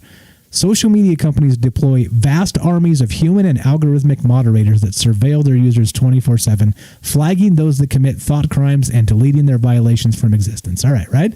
Straight here, a little bit more. In 1984, those who committed particularly egregious thought crimes or had histories of them were banished into non-existence. All traces of them deleted. Speaking of which, did I say we're going to talk about election fraud tonight from 1960? Right, we definitely are. We're going to get to that in just a sec. So okay, just want to let you know. So if that was the case, let's say so the 1960 election, just to make the connection here, it was what it was, right? Like it was widely considered to be a dirty election. JFK beat. We'll get to that. I'll read some of this, but JFK beat what's his name, Nixon, and it was widely considered to be a stolen election from election fraud. All right, in 1960, right? In 1960, right? For the people out there taking note of every word I'm saying, in 1960. All right. But if we erased it then and erased it from the memory books, we couldn't actually equate the present to the past, could we? Right. So if this was actually gone and literally what, let's say YouTube existed in 1960 and people were making videos about this. All right. And it just got wiped. Right. Let's say Wikipedia existed. It got redacted in real time. They edited all the things that you could find to, threw it down the memory hole. Then you can't make a connection to the past, can you? You just can't, can you? It's gone. It's literally gone. So, okay, I just wonder how healthy this is to silence a conversation based on a particular topic, right? So anyway, 1960, guys, 1960. Everybody relax. The people itching to report me. 1960. We're talking about the past here. All right. So this continues. In 2019, this is from Forbes, governments quietly rewrite press releases to remove past statements that proved wrong or to add statements to support their present assertions. Meanwhile, the European Union's right to be forgotten grants ordinary citizens the ability to wipe clean society's memories of their past, allowing them to be reborn without the burden of their past transgressions. Yeah, is any of this making sense? Does any of this ring a bell? Does any of this sound familiar? Okay, a little bit more. In 1984, the book, Ever-Present Telescreens act as both information conveyor and surveillance device and saturate both public and private spaces with cameras and microphones monitored by the government. Yeah. There's more here. If you want to read it, I linked it. You guys can check it out. I encourage you to read this stuff. Check out what I'm saying. Don't take it as fact. I could have faked this entire website and just fooled you. If you never check, guess what? I fooled you. That's not the case. I'm never going to try and fool you. All right? I'm talking about what I believe from my heart, and that's just what it is. And I hope that it resonates. I'm not trying to fool anybody here, and I don't have the answers. I have concerns and I have questions, and that's what this show's about. Do check this out, written at Forbes.com. This is in 2019. And we see it now as the technocrats flex their collective muscle. It happened today. It happened today, did it not? It happened today. Like I said, I think the last 4 years have been pretty enlightening because we get to see what the press is, what the technocracy means, what a surveillance state entails, how much of it you really are a participant in. And yeah. Crazy. It's crazy. This is crazy stuff. This is crazy stuff. All right, let's see. We got some. What's up? I see you. I see there, Ark, on Discord. Thanks for showing up tonight. Let's see. Chicago, what's up? How much did I miss? You missed a ton, bro. But you're in the right place because we're going to get to election fraud in a little bit. Election fraud from 1960. All right. So as we continue, so again, this is right. Does this seem legit or does this seem a bunch of bogus? All right. So anyway, let's get to it because if I don't, then they're going to think I'm making like actually making some shit up here, and I this is not the case. This is not the case. Here we go. This is from Politico.com, right? A sanctioned a sanctioned member of the technocracy, of the technocrats, of Silicon Valley, of the political narratives. So again, let's go back to 1960. On this day in 1960, this is from actually November 8th, 2018. This was written, so November-ish, you know. On this day in 1960, Senator John F. Kennedy, a Massachusetts Democrat, defeated Vice President Richard M. Nixon in one of the closest presidential elections in U.S. history. All right? You reading this? Are we reading this? All right. Kennedy won 49.7% of the popular vote to Nixon's 49.5%. Out of more than 68 million votes cast, Kennedy captured only 112,827 more votes than Nixon. The Electoral College awarded the election to Kennedy 303 to 219, the closest outcome since 1916. Kennedy carried 22 states, while Nixon claimed 26. Catch that? Kennedy carried 22 states, and Nixon claimed 26. Kennedy's razor-thin victories in Illinois and Texas made the difference. His running mate, Senator Lyndon B. Johnson, the majority leader, was a Texan. The electoral tally was further complicated by the presence of several unpledged electors from the Deep South. 14 unpledged electors from Mississippi and Alabama cast their votes for a hypothetical presidential ticket composed of Senators Harry F. Byrd and Strom Thurmond, while a faithless elector from Oklahoma cast his ballot for Byrd and Goldwater, Senator Barry Goldwater. All right, so you see what I'm saying, right? They would have us believe that all this shenanigans this past year is something new, right? They would have us forget the past, and this is the past. And this is what I'm saying. If you take the 1984 surveillance state and the memory hole of throwing things away and expecting our attention span to be 24 hours like the news cycle, we forget these things. None of this is new. Like all this stuff with the Pence and the counting of the votes and the faithless electors. This shit is not new, guys.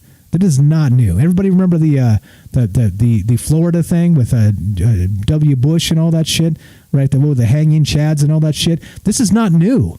Go look this shit up if you have no idea what I'm talking about. This shit is real, and this has been going on for a very long time. This continues. Hold on. This is the first election in which both the Democrat and the Republican nominee were born in the 20th century. This also remains the sole presidential election in which neither major candidate succeeded in carrying every single county or parish in any one state. Furthermore, it was the first election in which the winning candidate received most of the electoral votes, while the losing candidate carried most of the states. Check that. Like I said, this happened again in 1976. Anyway, closely contested elections. This one is largely considered to be dirty. Here we go. Actually, wait, that's a thought crime. Let's not go there yet. Let's not go to thought crimes just quite yet. Let's see. Hold on. All right. We're doing this live. If you guys want to be part of the show, 702-957-1037. And we'll take your phone call. If you want to be part of it and without the long distance, if you're international or whatever, we also have an open Discord. You can join the Discord by going to troubledminds.org. Click the Discord link, and we'll put you on this show. As simple as that. You can talk to me. My name is Mike, and I will be nice to you, and I want to hear what you have to think. You can disagree with me. It's cool. It's all good. Like I said, we can disagree and still be friends. Okay, let's go. Let's go with this. Now, look, this is crazy. This is crazy. Now, you say I'm nuts, right? It says, but Mike, you say, it was a dirty election. That just says it was close, right? No. No, that's what that one said. Look at this one. The Chicago Sun-Times. This week in history. JFK and the stolen election. We're talking about election fraud, guys, from 1960. All right. In 1960, some irregularities in Illinois votes, specifically the ones in Chicago, prompted calls for an investigation from Republicans over the Senator JFK's victory. Everybody knows JFK. Probably one of the most famous presidents ever. Had a really terrible end. All right. The saga, this article continues, played out in the pages of the Chicago Daily News. 1960, guys. Let me just read a little bit of this and then we'll continue. Because if I don't add this and I say the words election fraud and I don't say 1960, we might get banned. All right? You see what's going on here? All right. The Electoral College solidified former Vice President Joe Biden. Wait, I'm not talking about that. Why has this got to start there? But in 1960, some irregularities in Illinois votes, specifically the ones in Chicago, prompted calls for an investigation from Republicans over then Senator John F. Kennedy's victory. The saga played out in the pages of the Chicago Daily News. Quote, fewer than 100,000 votes out of a total of 69 million cast in the November 8 election may decide whether Vice President Nixon or Senator Kennedy is to be our next president. William Harrison Fettridge, a chairman of the Nixon Recount Committee of Illinois, told the Daily News on December 5th, 1960. Fettridge name-dropped Chicago as one of the cities, quote, where entrenched political machines control the election machinery. I'll say that again. Quote, where entrenched political machines control the election machinery. Unquote. End quote. Alleging voter fraud in 1960. I got to add. Voter fraud in 1960. A lawsuit later filed accused Cook County of digging up Kennedy voters from the cemeteries of Chicago. All right. Several weeks later, on December 19th, 1960, the Electoral College met to cement Kennedy's win, 300 electoral votes to Nixon's 223, though that wasn't the final total. Anyway, you get the point, right? Like, I want you guys to know, this shit is not new. All of these things that they're trying to tell us are brand new. It's unprecedented. This has never happened before. No bullshit. This shit happens all the fucking time in different jurisdictions the country over and probably the world over. I don't follow the world elections close enough, but I'm telling you what. Election fraud. 1960. 1960. Do I have to say it again just to make sure whoever's taking notes? 1960. All right, just making sure. Just making sure we're on the same page here, technocrats that might be transcribing every word, because I know you are. Anyway, okay, so you get the point, right? As we stated in the beginning of the show, you're no longer allowed to talk about election fraud that changed an election, except maybe from 1960, which is what we're talking about tonight, and some other things.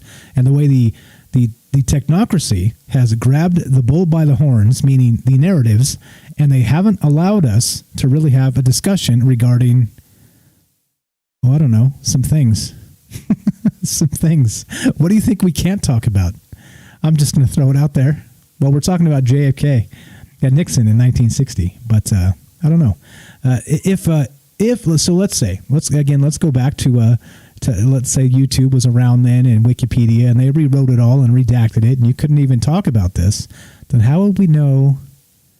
How would we know none of this was new? How would we know? Huh? We wouldn't, would we? We would think everything they told us, the press and the government, and the things that have been changed and redacted, and in real time on Wikipedia, that it was all new, right? Then when you saw Wolf Blitzer wave his arms on CNN and say, "This is unprecedented," we would have to take it for fact, wouldn't we? Because we wouldn't be able to go back and look at this stuff. Now, how much does that mirror what we've talked about regarding 1984, regarding George Orwell and a surveillance state so ubiquitous that you can't even think the wrong things, or else it becomes a crime? Mm-hmm. A thought crime. Mm-hmm. I'll link this from the Ministry of Truth, as I like to call them, Wikipedia, also known as. This is what a thought crime is, based on the current official narrative, which I'm sure this one is much to their chagrin. They don't want us to talk about this at all, do they? I don't think so. What's up, Alex? Echo Foxtrot, how you doing, buddy? Thanks for showing up. David says, I'd rather set my balls on fire and roast marshmallows on the way to hell than let this happen without a fight. Okay, you mean a political fight, right? Clearly, obviously, because you can't, fighting. Fighting is a bad term, bro. Fighting. Political fights. Call your senators, call your representatives. This is not a violent show. Please don't misunderstand what the word fight means from somebody in the chat that I just read their thing. I'm not saying that at all. Please. Technocrats, please. Holy shit. All right, here we go. What's up? I see you there, Penny. Thanks for showing up. This is the thing, right? This is the thing. Thought crime is this, and this is from 1984. Thought crime is a word coined by George Orwell in his 1949 dystopian novel, 1984. It describes a person's politically unorthodox thoughts such as unspoken beliefs and doubts that contradict the tenets of Ingsoc, which is English socialism, and that's the only party, the dominant ideology of Oceania, which we just talked about. We're going to play some more clips from 1984 and round that out in a sec. In the official language of Newspeak, the word crime think describes intellectual actions of a person who entertains and holds politically unacceptable thoughts. Thus, the government of the party controls the speech, the actions, and the thoughts of the citizens of Oceania. In contemporary English usage, the word thought crime describes beliefs that are contrary to accepted norms of society and is used to describe theological concepts such as disbelief and idolatry and the rejection of an ideology. Weird, right? Weird. This is so weird. This isn't real, right? This isn't real. As Google and Facebook and the big guys, Apple, they all flex out like a little startup that's trying to allow a particular angle of speech that is unacceptable. Is that what's going on right now? I think it is. I think it is. I want to hear from you. We got some more to get to tonight. We still got all kinds of shit. We got all kinds of shit to talk about, as always. 702-957-1037. Are you terrified yet? Does this scare the piss out of you, knowing that they've stood up, they've made themselves known, and they've said emphatically, thought crimes exist. And if you go afoul of our, what would you call it, ideology, you will be erased. You will be unpersoned, and any platform that accepts you as refuge to your dirty, unsavory thinking will also be erased and canceled. Are you terrified yet? I want to hear from you. 702-957-1037. Click the Discord link, troubledminds.org. You can find the phone number and the Discord link there. Is this too much? Am I over the line in pointing out some similarities between a fictional account from 1940 and the current day? Is that no longer allowed? Is that illegal? Are we speaking in vulgar terms? Is this a thought crime? As I laugh here as a random on the internet, is this a thought crime? A random on the internet with a microphone, right? Yeah. Oh boy. All right, so we got some more to talk about. We're going to get to some other stuff. We're going to get to Jack Ma from China. We're going to get to the social credit scoring in brief. We're going to get to some other things. There's lots of things to talk about here. There's lots of things to talk about. So waiting for you. As always, we do this live to include you. Let's see. So I got some good chat here. Let's see. Lots of good chat talking about the riots or the peaceful protests or however you want to frame it. Let's see. Okay, I'm not going to read any of that stuff. Let's not catch ourselves in the wrong think episode here. Okay, so all of that. Let's continue moving, shall we? So again, I'm going to put up the phone number as I pull up this link here, and we're going to continue talking. 702-957-1037. Click the Discord link, troubledminds.org. All right, let's go. Now we just talked about election fraud from 1960 with Kennedy and Nixon, all right? And again, how it's important to note that election fraud or election fraud in 1960, I have to clarify. You got to be very careful now, right? Some things you can't say and you can't think, all right? So, from 1960, all right? You got that. The people taking notes, the people putting every single word I say into a categorical database. Election fraud from 1960. All right. A couple more here, articles to talk about just real fast. This is HellenScope.com. Voter fraud is nothing new.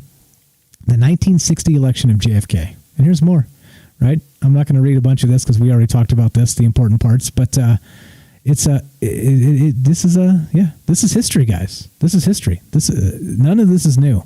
Faithless electors, electoral college, people wanting to repeal the electoral college because of the popular vote not coinciding, or in this case, Nixon winning more states than JFK, and JFK still becoming president.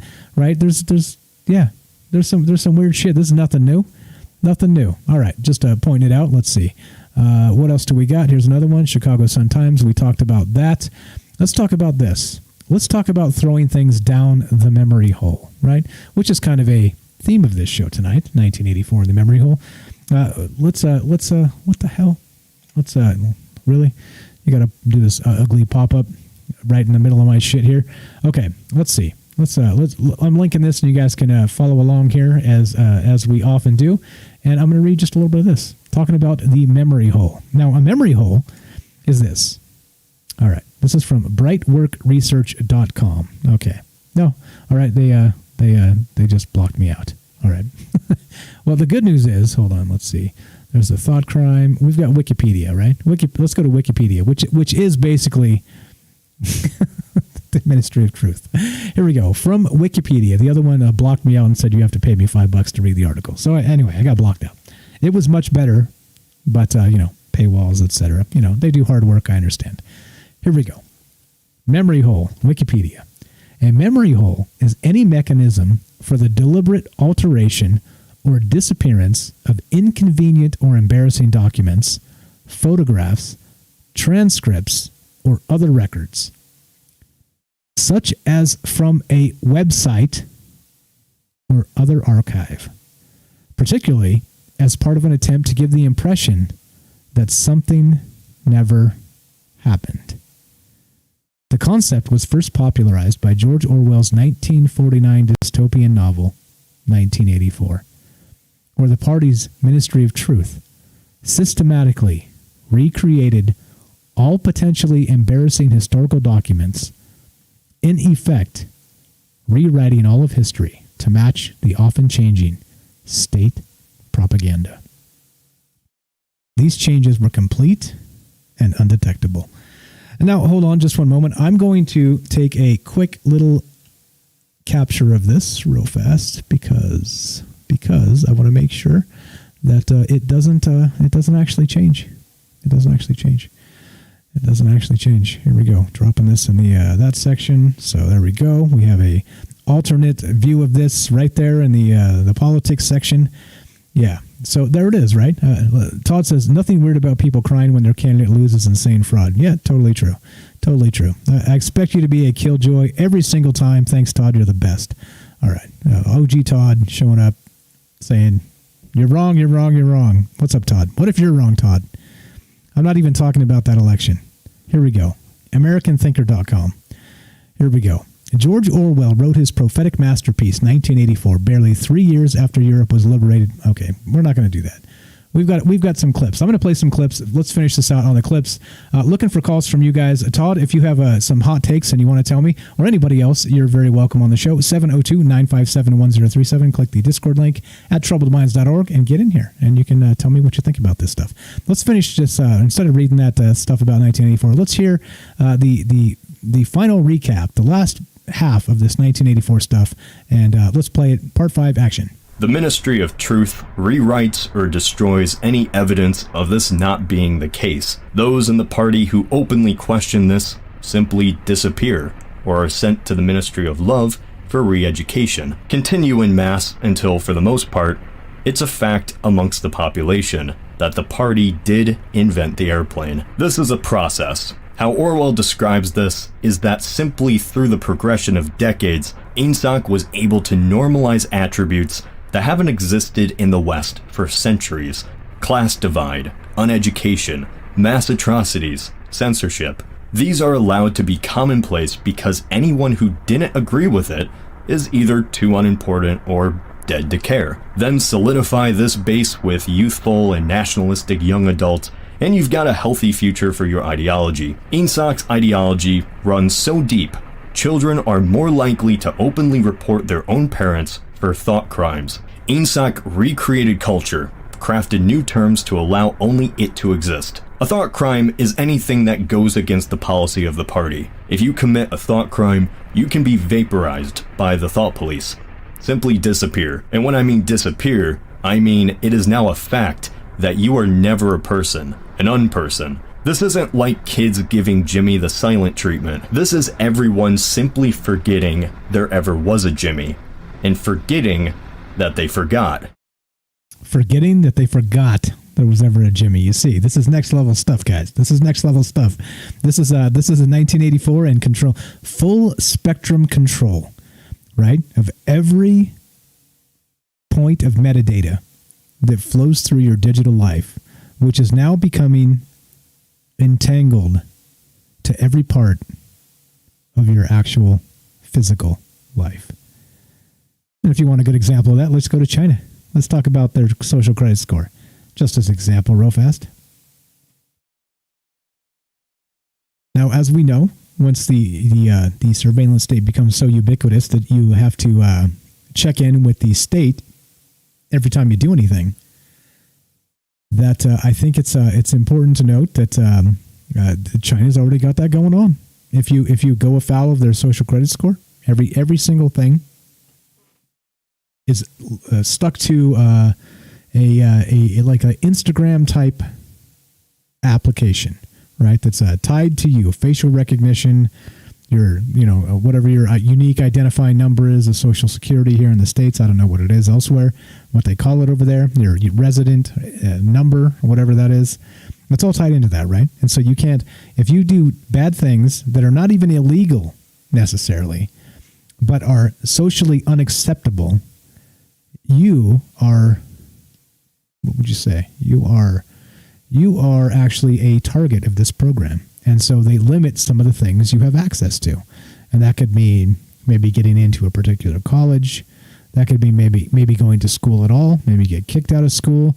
That could mean maybe traveling, airplane travel, or traveling on a train, like these types of things, right? Like they can start trimming out privileges of your life based on what you do or don't do, which may or may not even be illegal, and probably in many cases isn't, because when you have a full spectrum control like this, if you're doing illegal shit, they'll just come get you. They'll just come pick you up, put you in the camp with the Uyghur Muslims, right? Like that's what they'll do. I mean, like not specifically, but right? Like that's the shit that's going on in China. Now, the interesting part, and the reason I bring up China, what's up, Justin? I see you over there, Chicago, on YouTube. Thanks for being here, guys. Let's see. Who else am I missing? Make sure I say hi to everybody. Let's see. What else do we got? Let's see. This is real conspiracy theory. What's up, Christopher? How you doing, buddy? Yeah. Okay. Now, look. China. Now, this is the weird part. Now, just let me explain this real fast. So here in the United States, all right, we have what's known as capitalism, right? But it's not really true capitalism. It's more like crony capitalism. Because the huge technocrats are allowed to grow so big, they have monopolies on not just companies here, companies the world over. Companies like Google, companies like Facebook, Twitter, companies like this, right? And so they grow so big that they have a monopoly status the world over. What makes you think they're not so big they don't run this country, right? Is it possible for a company to get so large that they're really out of the purview of actual, let's say, antitrust suits or things like this? Is it possible? And if it is, are we there? And who are those folks? Who are those companies? Kind of want to know. What do you think?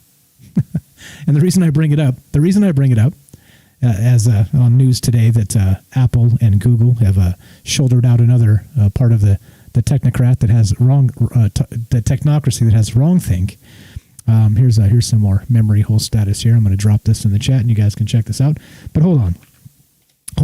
Now, China. Now this is the craziest part, right? I can't believe I'm going to say something nice about China, but I'm about to.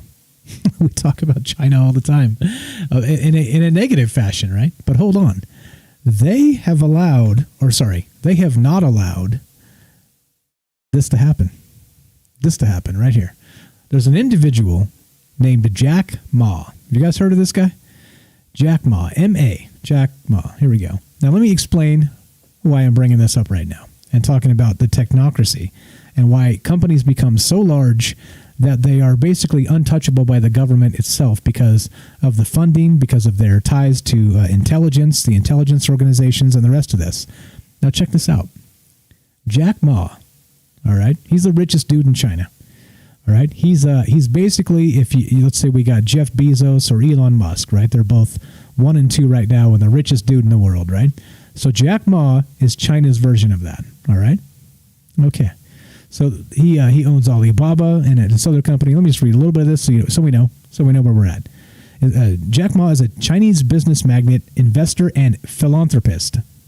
He is a co-founder and a former executive chairman of Alibaba Group, a multinational technology conglomerate. Ma is a strong proponent of an open and market-driven economy. All right, so he wants an open economy, right? He doesn't want this crony capitalism or these Chinese CCP stuffs that they do.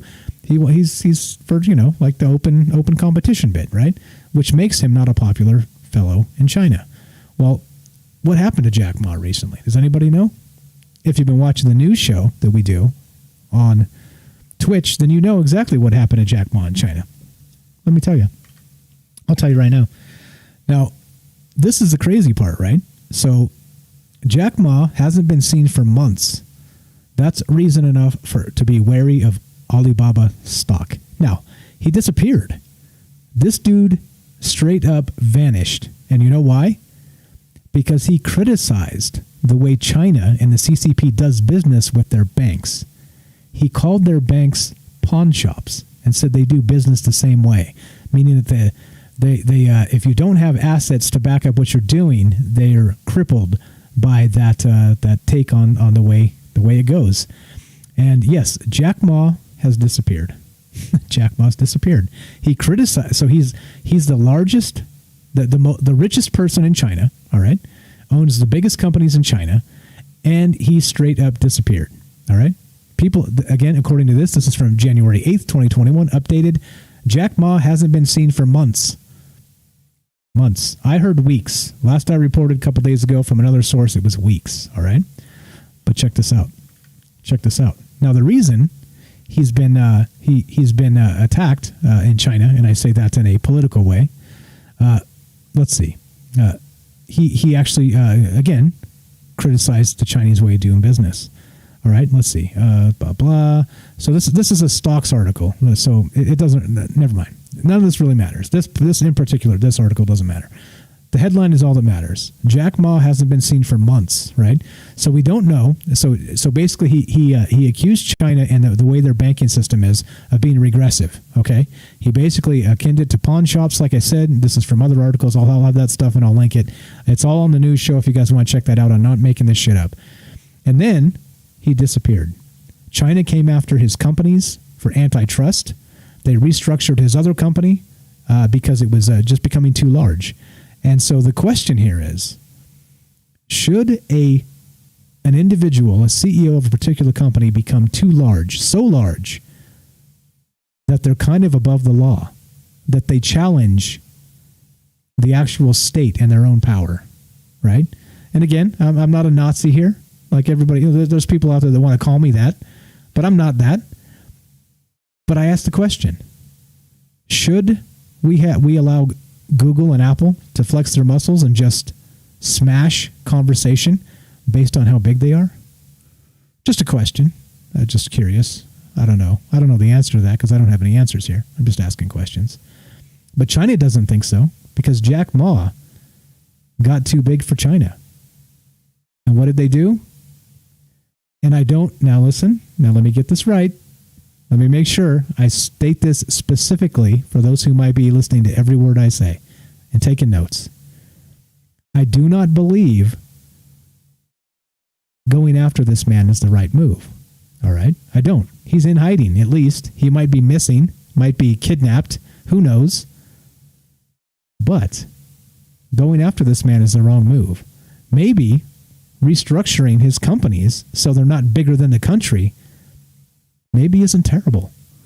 It's called antitrust, and there's a reason for it. And there's an entire department in the U.S. government that's supposed to be watching these things and not allowing companies to become so big. Remember Hillary Clinton? No executive too big to jail. She ran on that shit. Remember that? No banker, no bank too big to fail, no executive too big to jail. And yet, here we are. China doesn't think so. China went after this guy, and who knows what happened to him. I hope he's alive. I hope he's okay. I'm thinking, my guess is he smuggled out of the country because he knew what was coming. You know, like you don't get to be that rich being a dummy. So maybe he saw the writing on the wall. Anyway, just pointing it out, right? Just pointing it out. Like I said, I don't want to say a good thing about China in that regard. You shouldn't go after people like that if they're really coming after him. But what do you think? What do you guys think about this? 702-957-1037. Click the Discord link. Troubledminds.org is the official website. You tell me. What does this mean? Right? Now, China has a company that grows too large, questions the way they do business, and they come after him with draconian tactics with the brown shirts. Right? They're after this guy. Right? At least that's what it looks like. That's presumably what's happening here. Here in the States, you say or think the wrong thing, and you're banished to the street corner with a megaphone because you go outside the political narratives with your wrong think and your dirty, unsavory thought crimes. See what's going on here? That's something going on here. Oh, geez, this is ridiculous. Let's see. What else do we got? Hold on. Let's see. Reading some chat. Looking here from you guys. 702-957-1037. We got more to get to, of course, as we usually do, but we got some more clips to play from 1984. So we'll do that in just a sec. But yeah, Robert says, oh, hell no. Yeah, hell no. Yeah, exactly. William says he is either in jail or they took him out, right? Or it's possible, like I said, he was smuggled out of the country or he's laying low. I think some articles actually. Let me look at this one. This was updated. I didn't see. Let's see. Here we go. Quote: he may have been grabbed by the party, and he may be in a dark room right now. The head of a China research group told me this past week. Dear God, he was talking about Alibaba founder Jack Ma, the richest man in China, who hasn't been seen in weeks. There you go, right there. There you go, right there. Not making it up. It's right there, right there. He may have been grabbed by the party, and he may be in a dark room right now. The head of a China research group told me this past week. Right there on the top of the article. Yeah. Like, this is the shit that's going on. And again, I do not condone this. All right, I want to make sure you understand.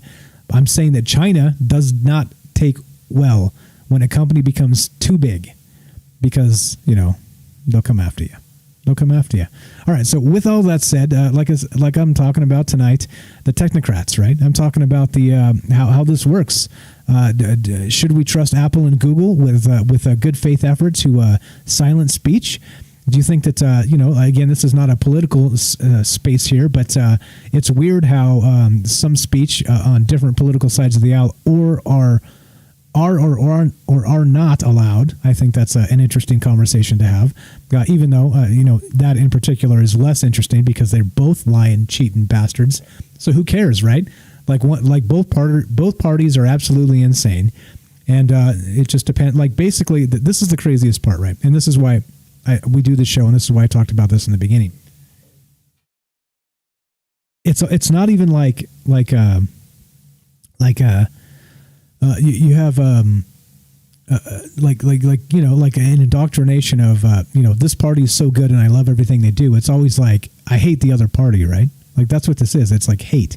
It's like the 2 minutes of hate. If you guys have read 1984, it's like nobody's ever like, oh, I just love everything about my party, right? Like, the indoctrination is so deep that it's not even that. It's just that you hate the other guy more, right?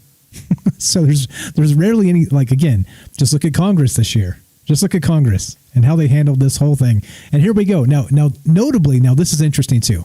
Now, just to bring it back to Donald Trump, who we started with, just real fast. Again, I know I bring up the orange man, people freak out, hair on fire, run out of the room. No, just listen though. So remember how they dragged their feet for months and months and months because they didn't want to give direct monetary stimulus to the people of this country, right? And it's because we're meant to believe this. We're meant to believe that government is not fast. Everything they do is not quick, right? And so we're meant to believe that everything gets mired down in debate and this and that and the other thing, and that there's so many things happening that we can't consider as regular people because we're not part of that class, right? Nothing can happen quickly, right? Not that they don't allow it to happen. It just can't. It's the speed of government. Again, this is the illusion.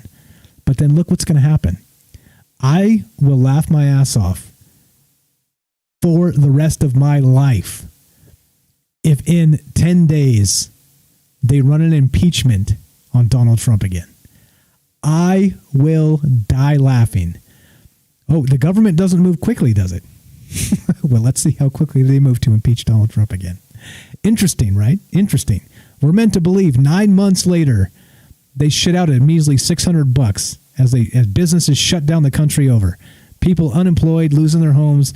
We've talked about this a lot. I don't have to go into it again. But the speed of government, right?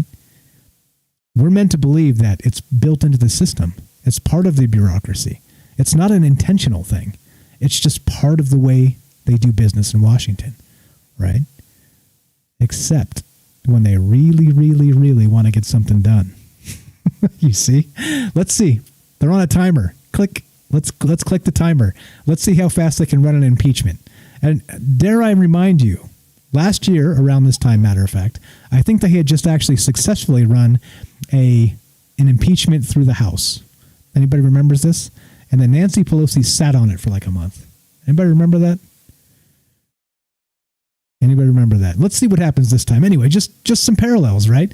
We have some bizarre parallels between 2020 and 2021 already, right? Like more pressing business. You've got an outgoing president in like 10 days, and we're going to just jam through an impeachment real fast so we could give him a fuck you on the way out the door, right? Like I said, when they want to move, they can move, right? And again, we're supposed to believe all the rest of this illusion that the speed of government is what it is. Just crazy. This is crazy. We live in the upside down, guys. I'm telling you. And look, again, I don't care if you like Trump, you hate Trump, you're somewhere in the middle. I don't give a shit. I don't care. I do not care. Look at the way they're telling us things operate and the way things actually operate. That's all I'm saying. Let's point it out. Let's think about it. Let's keep it in mind. Click. The timer's rolling. It's on you, Nancy Pelosi. Let's see how fast you can move. All right, here we go. Let's play one more clip from 1984. Kind of round this out with the discussion here with Oceania and Orwell's dystopian vision of the future. Let's play this part. Action.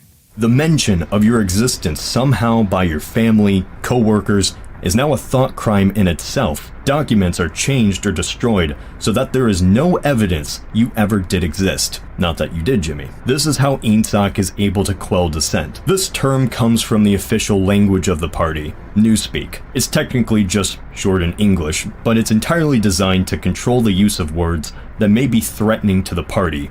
Simplistic terms like duckspeak, crimethink, black-white. By limiting language to small bits, it makes debate controllable or refutable. Ingsoc simply has a monopoly on political discourse because it made the words up. In 1984, this goes deeper than a weird language. Brainwashing is a cultural manifestation that goes down to the personal level. Reality and history itself can be changed with the bureaucratic stroke of a pen, and nobody thinks that stroke ever happened. This is doublethink, a Newspeak term to hold two conflicting beliefs and hold both as equal. Neither are cancelled out, both are believed. This is best emulated by the ongoing war in the book. The party tells the public that Oceania has always been at war with Eurasia, even if just a few years ago, the enemy was East Asia. East Asian bombs rained on the city, but everyone believes it was Eurasia because Big Brother and the party said so. Eurasia was always the enemy.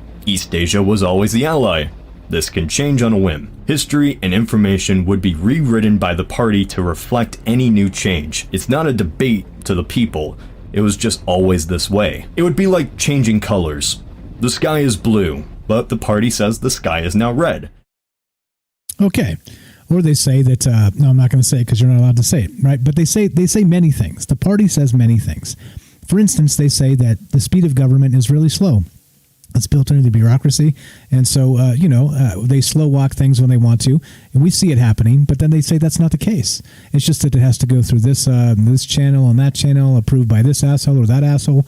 That's not the case at all. Again, like I said, click there on the clock. Let's see. Let's see how fast they hop, skip, and jump and impeach Donald Trump ×2. And for the record, my prediction was, right, I get to cherry pick the predictions because I got the microphone right here. But I did say, like a year and a half ago even, that I thought Donald Trump would be the first president to be impeached twice. I did say that. So I didn't expect it to go down quite like this.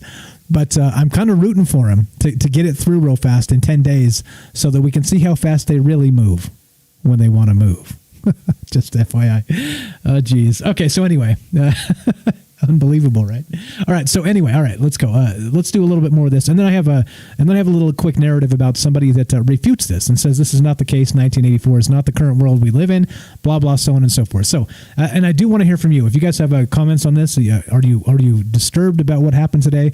Again, like we said, Donald Trump was banned from Twitter, and then a bunch of people moved to Parler, millions of people all at the same time, and then they were like, "Oh shit, we're losing the Silicon Valley."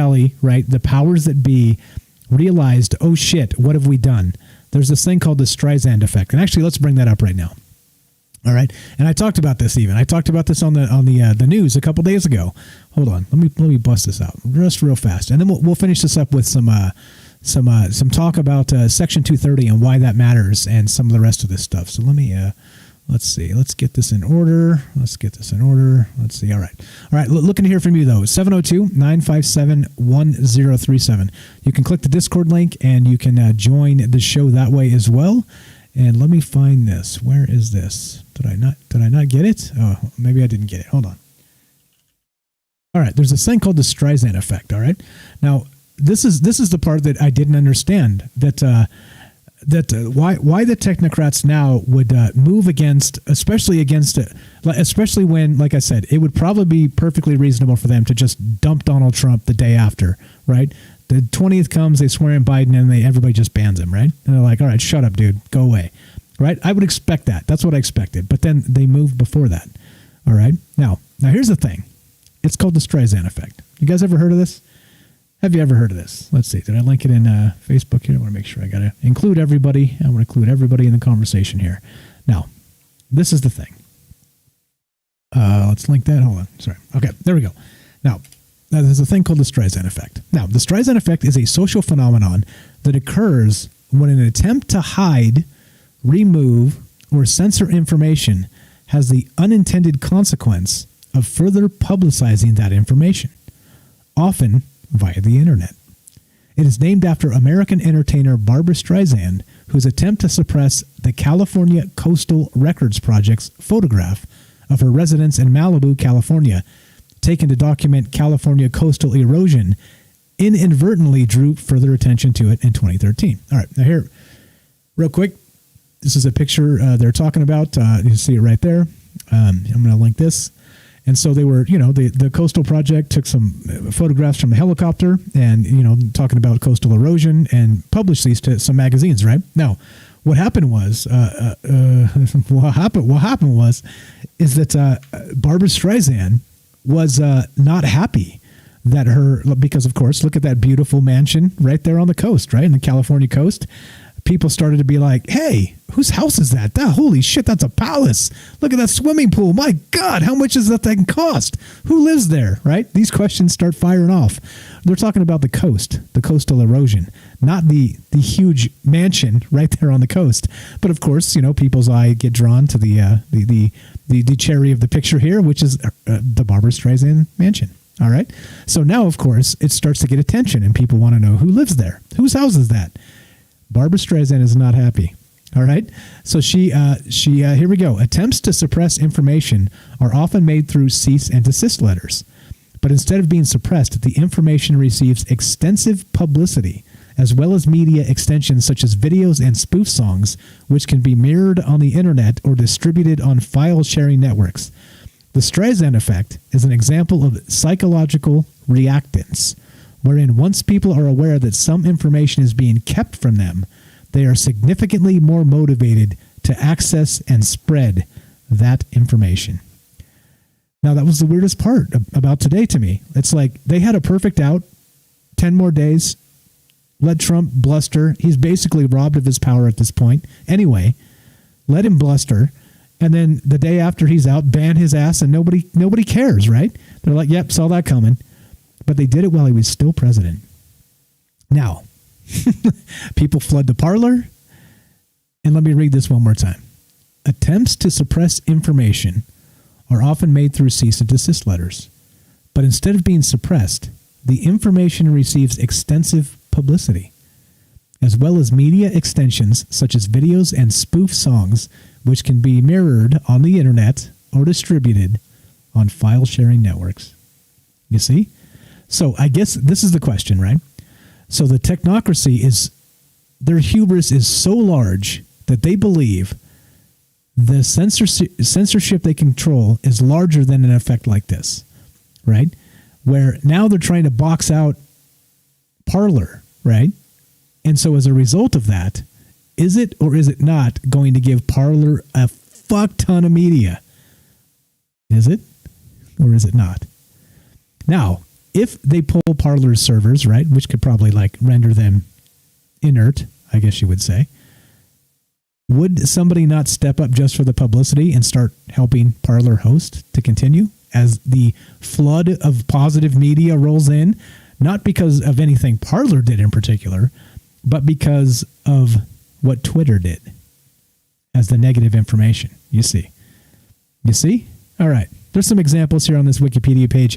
I don't like citing Wikipedia because they change the shit as it changes, right? But I thought it's pretty funny that the technocrats their hubris is so large that they think that they can do whatever the fuck they want, and the people aren't going to be interested, right? They are moving to box people out of conversations, of wrongthink. This is all 1984, guys. This is out of the playbook, 1984. Anyway, I want to hear from you. Are you terrified about this? You think it's funny? Do you think that they've gone as far as they're going to go and now they're going to back off? Or do you think that this is just the beginning? You tell me. I want to hear from you. I'm the questions guy. I'm not the answers guy. 702-957-1037. Click the Discord link, troubleminds.org. What do you think? Is this a little bit frightening? The Streisand effect. Yes. So, of course, you try and silence everybody's like, fuck, whose house is that? Streisand starts issuing cease and desist letters to take the photo down. It gets news because these news agencies are now getting cease and desist letters from Barbara Streisand. So they start reporting that they're getting cease and desist letters from Barbara Streisand. And then people are like, wait, what's she trying to hide? And then everybody goes and finds these photographs. You see what's happening here? Has anybody heard of Parler before today? Just asking. I just want to know. I'm just curious. All right. Anyway, let's play some more in 1984. Here we go. We're almost there. Action. So you believe it's red. Not say or pretend. You with all your heart know for certain that the sky has always been red. Never even considered the change happened. This is another newspeak term called black-white. There are a lot of terms. Why does this happen? Is everyone stupid? Well, if you go by demographics, yeah. It's not this simple though. This world is all these people have ever known. Think of North Korea. Actually, just apply all of this to North Korea. Kim Jong-il must have gotten inspired somehow. You can say whatever you want when you raise generations to worship you. So, what is INSAC even? Is it fascist, socialist, totalitarian, Green Party? Does it have specific policies? What's its views on states' rights? INSAC in itself is a conundrum, a product of doublethink. Officially, INSAC is socialist. It teaches that the days before the revolution were horrendous, as the average citizen literally bowed to the capitalists, even going so far to say capitalists could choose any woman to sleep with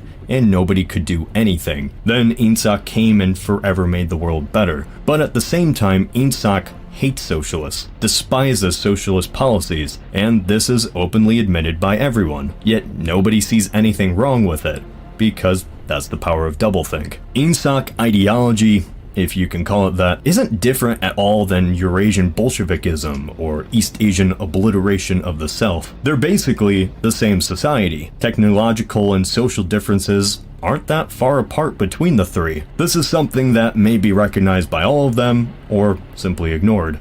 We don't know. We don't know, do we? Because you can't tell, because everything's done behind closed doors.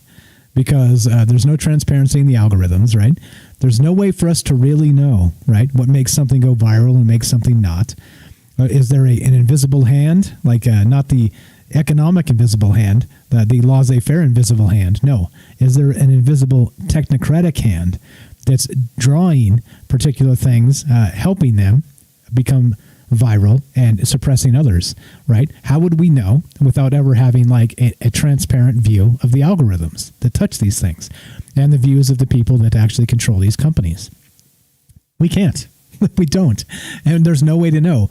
But I think, like I said, if you ever wondered, this is a fantastic example. If you don't believe in the algorithmic control of the society we live in, just go to YouTube and just scan it for like a week and just check. Or actually, probably the better way is to go like maybe once a week or twice a week for a month and just check what their trending videos are.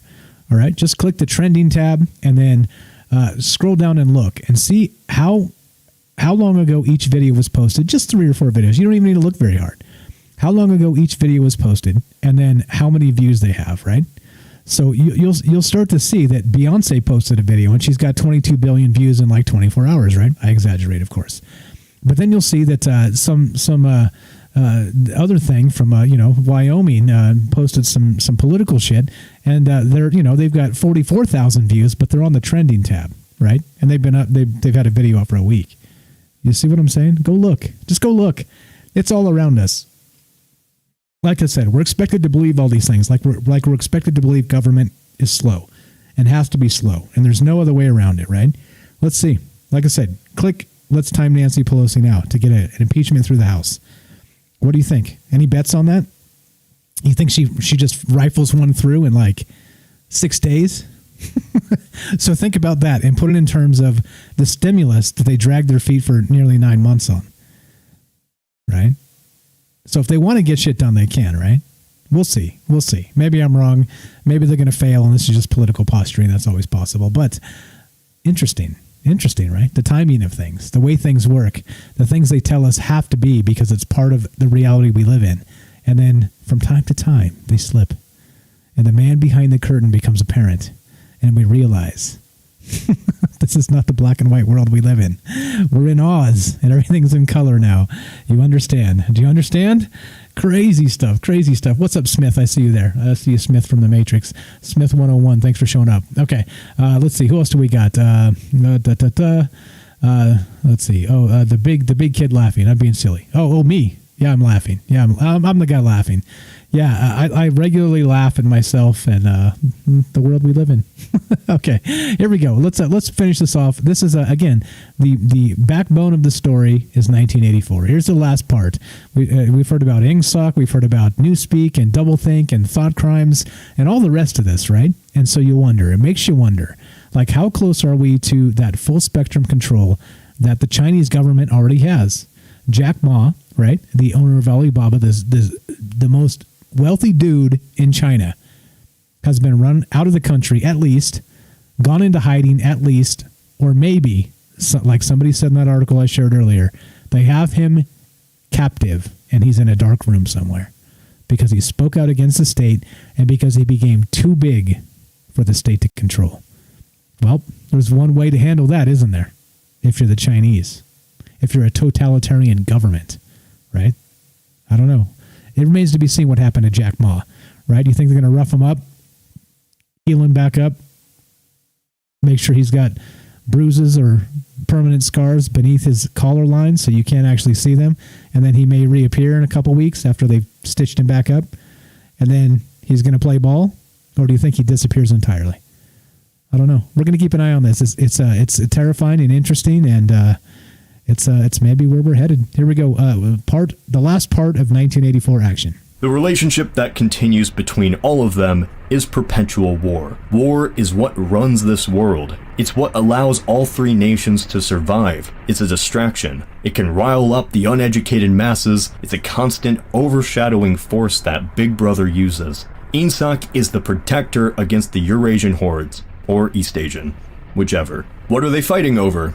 Resources? Well, they have all the resources they need, since they control so much territory. Power? No one can really overtake the other. This is already established. Well, then what? Nothing. They're fighting over nothing. The Equatorial Front and Polar Front, as mentioned earlier, was never anybody's territory. It's simply a giant fighting arena, where the economic waste from overloaded military buildup from all of the countries is shipped to.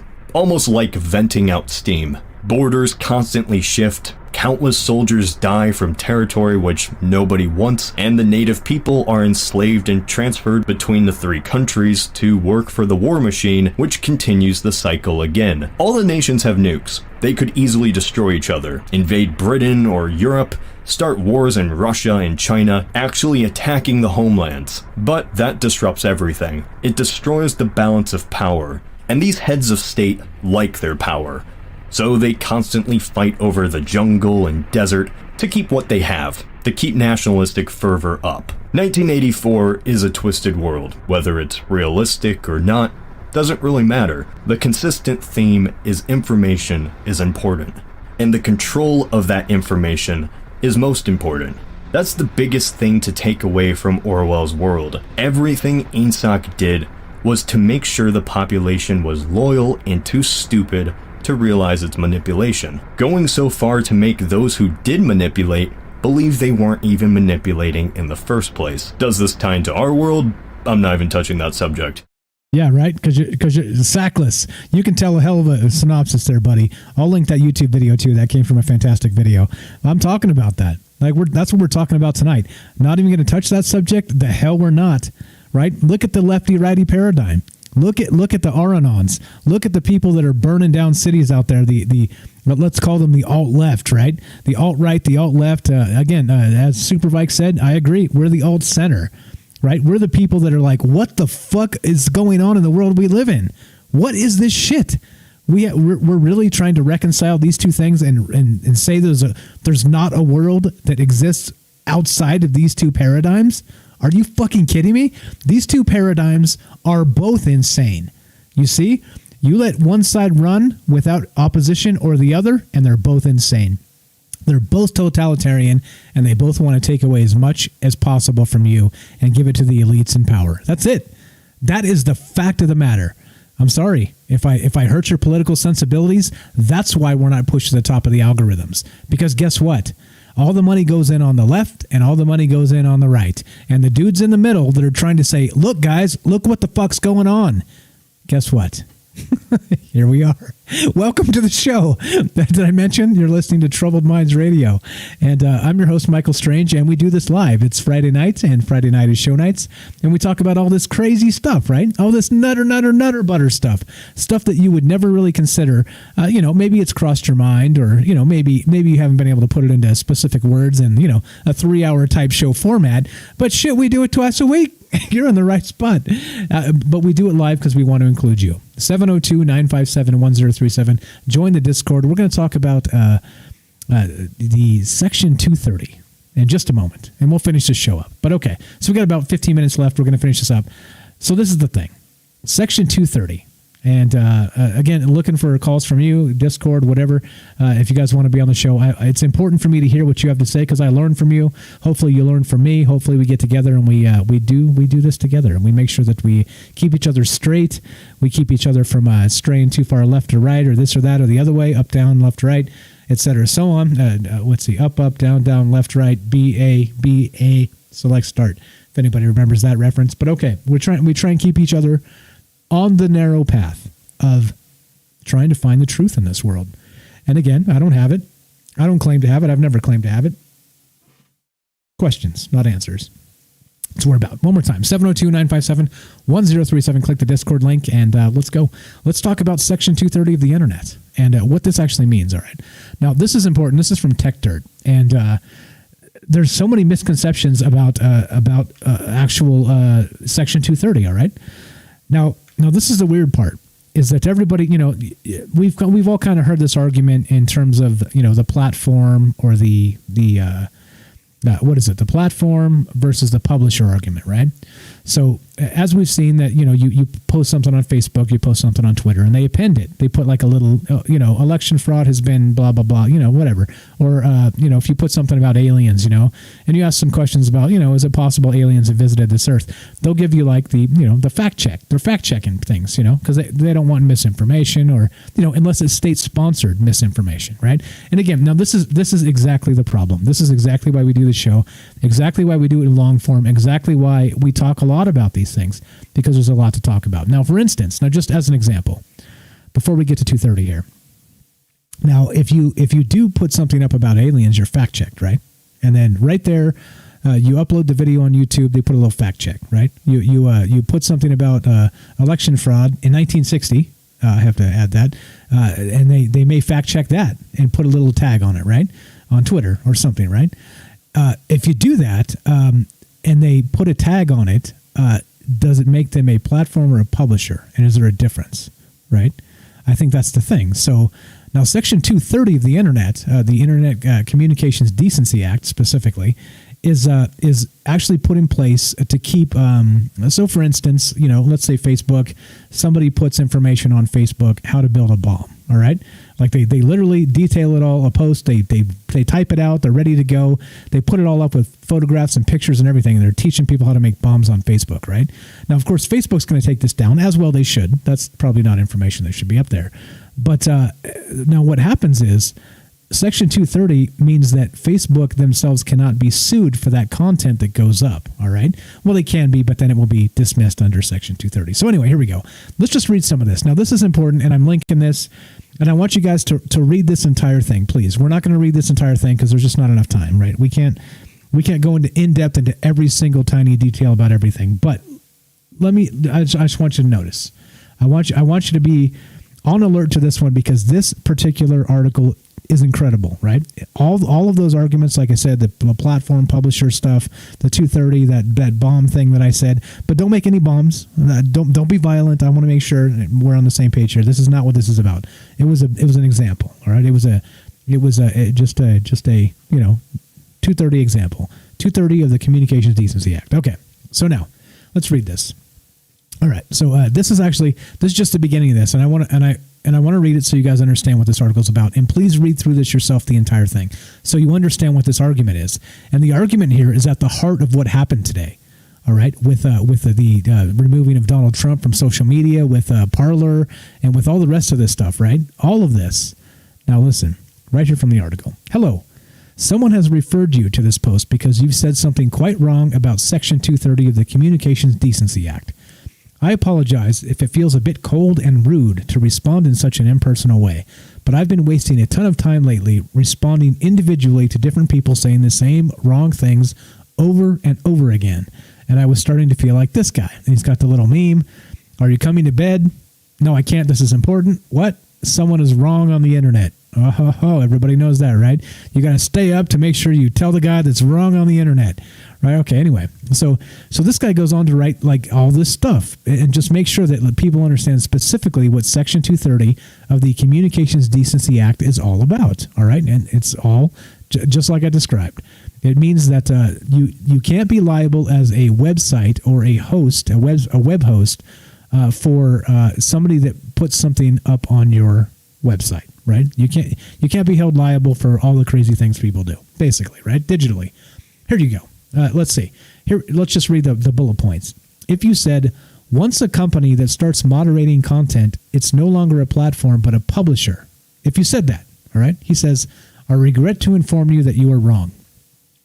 I know that you've likely heard this from someone else, perhaps even someone respected, but it's just not true. The law says no such thing. Again, I encourage you to read it. The law does distinguish between interactive computer services and information content providers, but that is not, as some imply, a fancy legalistic way of saying platform or publisher. There is no certification or decision that a website needs to make to get 230 protections. It protects all websites and all users of websites when there is content posted to the sites by someone else. All right? You follow that? All right. Now, interesting. Again, this continues. There's a lot here, right? There's a lot here. Look at all the words on this. Lots of words. I know it's dense, right? We learn things by reading things from smart people that understand. We're not going to read it all. We can't. We don't have time. Look. Part 2. If you said because of Section 230, websites have no incentive to moderate. Okay? He says again, you are wrong. If you reformulated the statement to say that Section 230 itself provides no incentives to moderate, then you'd be less wrong, but still wrong. First, though, let's dispense with the idea that thanks to Section 230, sites have no incentive to moderate. Find me a website that doesn't moderate, he says. Go on. All actually do moderate. There's a reason that all such websites do moderate, even those that strike a free speech pose. Number 1. because other laws require at least some level of moderation. For example, copyright laws and laws against child porn, right? For example. Number 2, more importantly, with no moderation, a platform fills up with spam, abuse, harassment, and just all sorts of garbage that makes it a very unenjoyable place to spend your internet time. All right? You understand, right? So, okay. Again, let's skip to the next one. If you said Section 230 is a massive gift to big tech, he says, once again, I must inform you, you are very, very wrong. There's nothing in Section 230 that applies solely to big tech. Indeed, it applies to every website on the internet and every user of those websites. That means it applies to you as well as helps to protect your speech. It's what allows you to repeat something someone else said on Facebook and not be liable for it. It's what protects every website that has comments and any other third-party content. It applies across the entire internet to every website and every user and just not to big tech. All right? Copy that?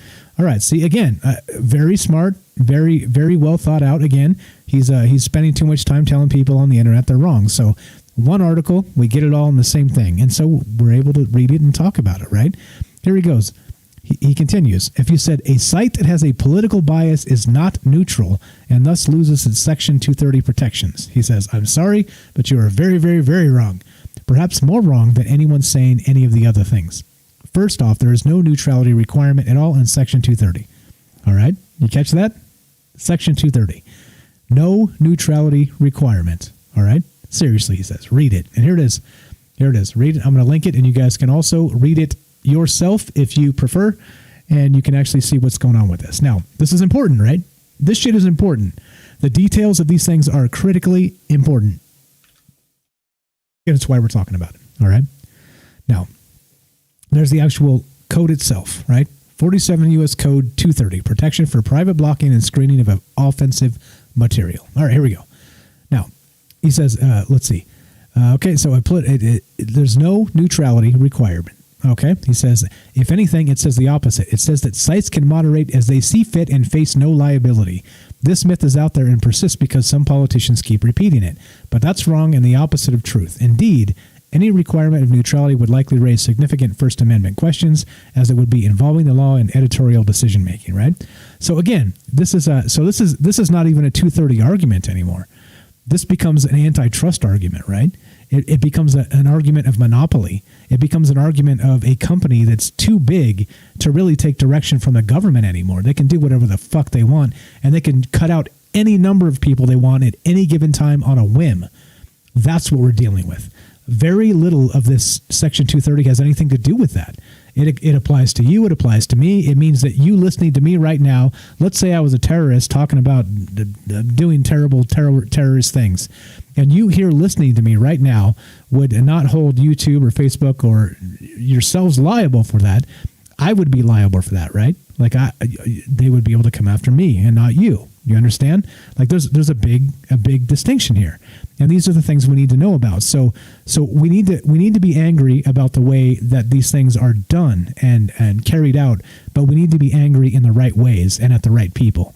And again, who's allowed all of this? Right? Who's allowed this?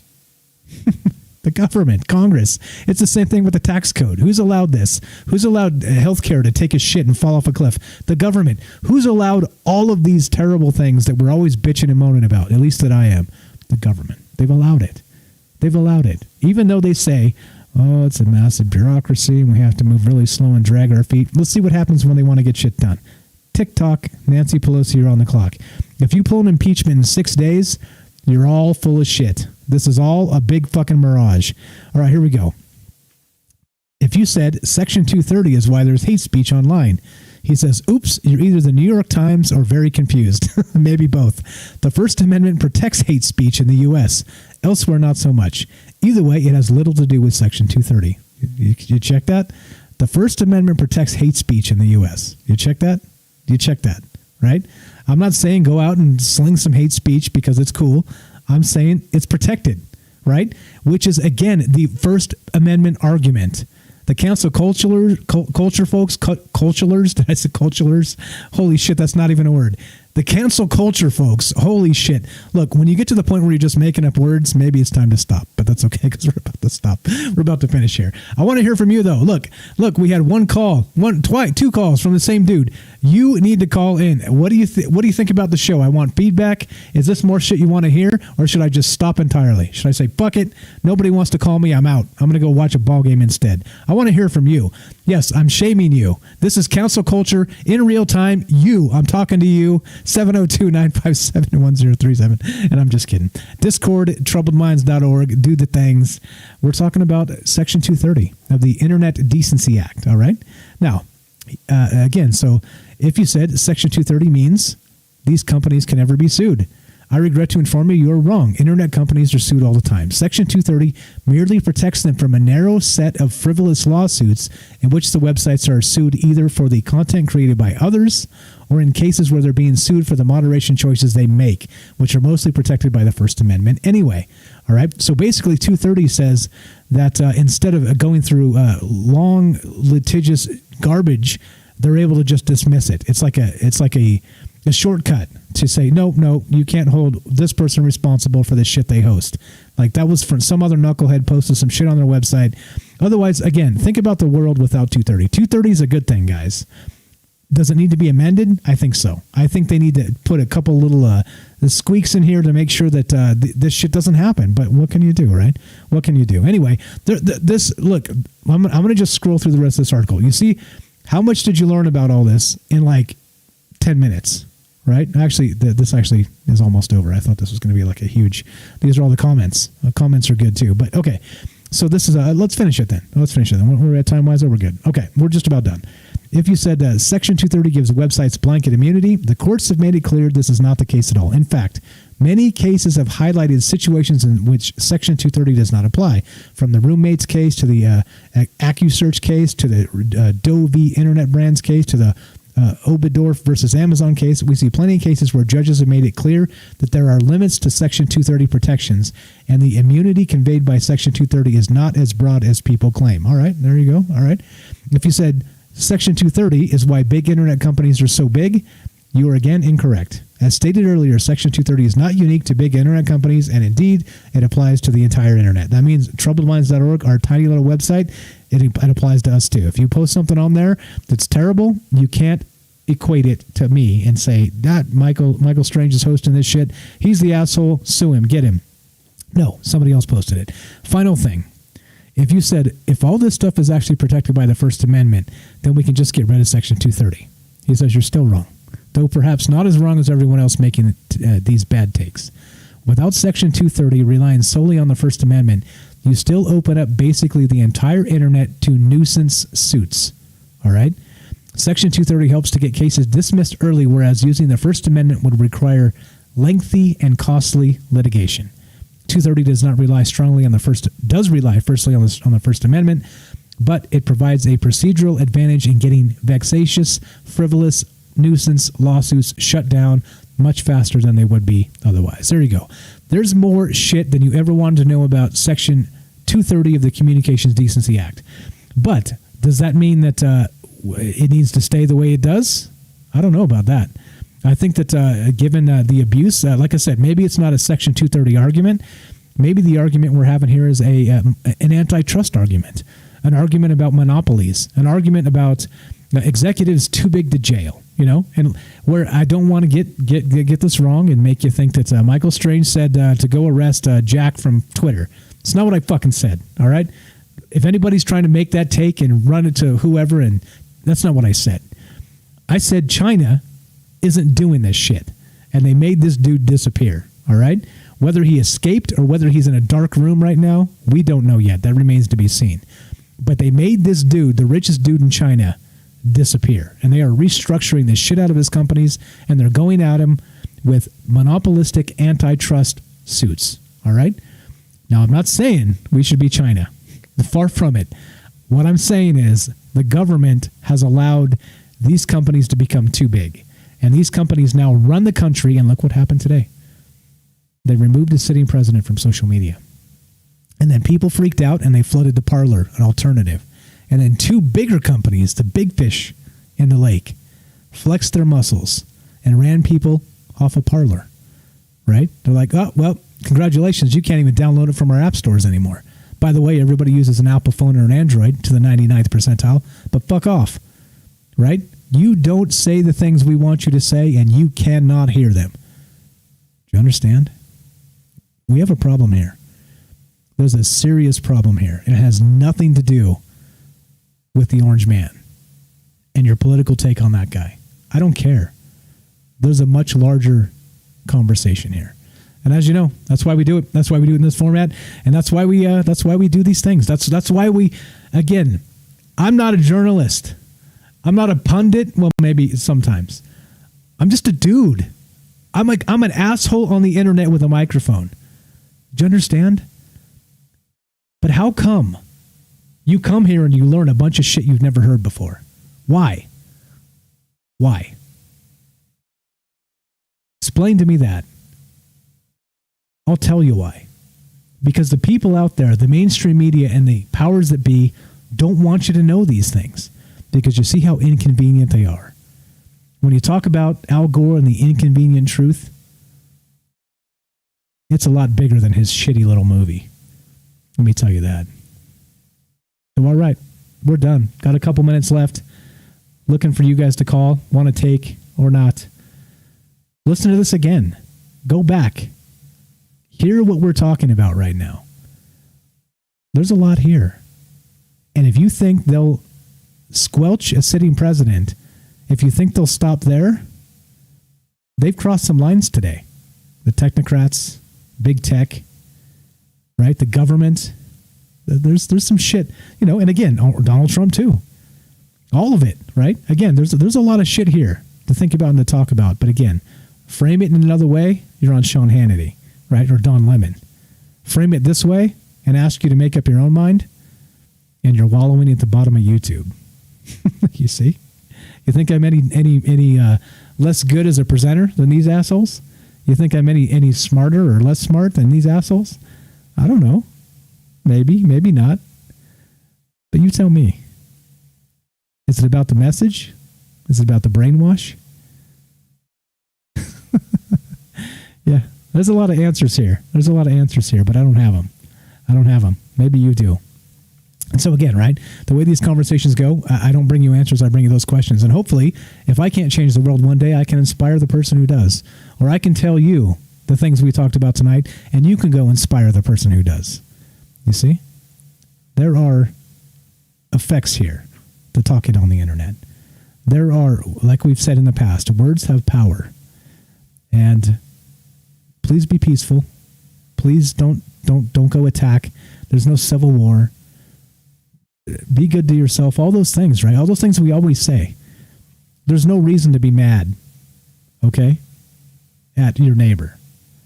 There's every reason to be mad at a government that allows these things, at a technology company that flexes and puts their power out unnecessarily. Yeah. So anyway, we're done. All right, I actually got a caller here. There we go. I want to know. We're gonna do this. All right. You're on Trouble Minds with Mike. What's your first name? Where are you calling from, sir? Or ma'am? Hey, Michael. I'm calling from Toronto and Canada, Toronto. And my first name's Adrian. I'm Smith 101 in chat. Sweet. What's up, Adrian? Welcome to Troubled Minds, man. Everything is cool. I got you. I got you, buddy. No need to be nervous. We're good. What's on your mind tonight? Not much. Just wanted to show my appreciation. I love the show. I love what you're doing. I love the topics you discuss. And yeah, I'm just here to say you're doing a great job. I fucking love the content. Thank you. That's very nice. Up there in Canada, let me ask you: has the press covered a lot of this? Donald Trump coming off of social media and shit? I'm sure they're going off the rails, right? Just like us. Not really. Like, we don't really. I don't know. I don't know what's happening too much, but the pandemic, like in Toronto at least, like we're on lockdown now, so we're not even allowed. Like, they've canceled all activities, so we're all stuck in our houses, really. So. Oh, That's handy. Yeah. That's handy. Are you doing okay? Are you hanging in there in spite of all that? Yeah, like I was supposed to go snowboarding, but like they took that away from me, so now I'm disappointed. Well, at least let's look at the bright side. You can be here with us tonight instead. So I appreciate that a lot. There's one door opens, another closes, right? Or the vice versa, as they say. So, okay. So you like how I did that? So basically, this is the trick, right? So being on the microphone all this time, once you stick your foot in your mouth, just roll with it. And you see, it almost seems like you meant to do it. But I totally fucked that up. But anyway, all right. So what do you think about all this? Is the same thing? Do you think there's a similar thing in Canada going on with internet restrictions and the rest of this? I was thinking about my Reddit sports streams. Right, they take it away, but it's the people posting the streams, right? But I guess Reddit has to take it away since it's illegal. But it's like people doing it at the end of the day, so it kind of should be allowed. I don't know. That's an interesting. Makes sense. Yeah, that's an interesting thing about Reddit too. Like I was talking to somebody recently about this, and Reddit's one of those places that's kind of like the Wild West a little bit. And they there's some draconian mods and stuff in different subreddits, but for like a huge chunk of Reddit, oddly enough, like the community polices itself. Like, yeah. It's a little bit decentralized. I mean, there's some shills and stuff in there for sure, and some mods are probably paid by China and stuff. But I mean, like, it's weird that like if you spam a bunch on Reddit, like the users report you. You know what I mean? They're like, this guy's an asshole spammer, and they take you down, right? It's crazy. It's almost like its own internet kind of thing. I don't know. It's like its own Google. Yeah, if that makes sense. Yeah, I agree. I don't know. It's its own critter for sure. Like I was, just trying to share some of the work we did here on the show, right? Like just chopping it up in little pieces and putting it around. But then you look like a spammer, right? And I'm like, and people start reporting you and they start banning you from subreddits and shit. I'm like, what the fuck is going on here? I'm just trying to spread some information, guys. But they're like, no, you're being an asshole. You're giving us, blah, blah, too much of this or too much of that. Weird, man. Weird. Yeah. Weird. Yeah. Yeah. So, weird world. The weird world, yeah, for sure. So, okay, anything else? What's on your mind, man? I've been waiting all night for a call, so not to put you on the spot, but dance, bro, dance. Honestly, like, okay, we're talking about aliens. Like, here's my take on it, because I know, like, that's the show. I don't believe in those like green-headed people, like they're portrayed as, right? Like, where does that come from? Where like.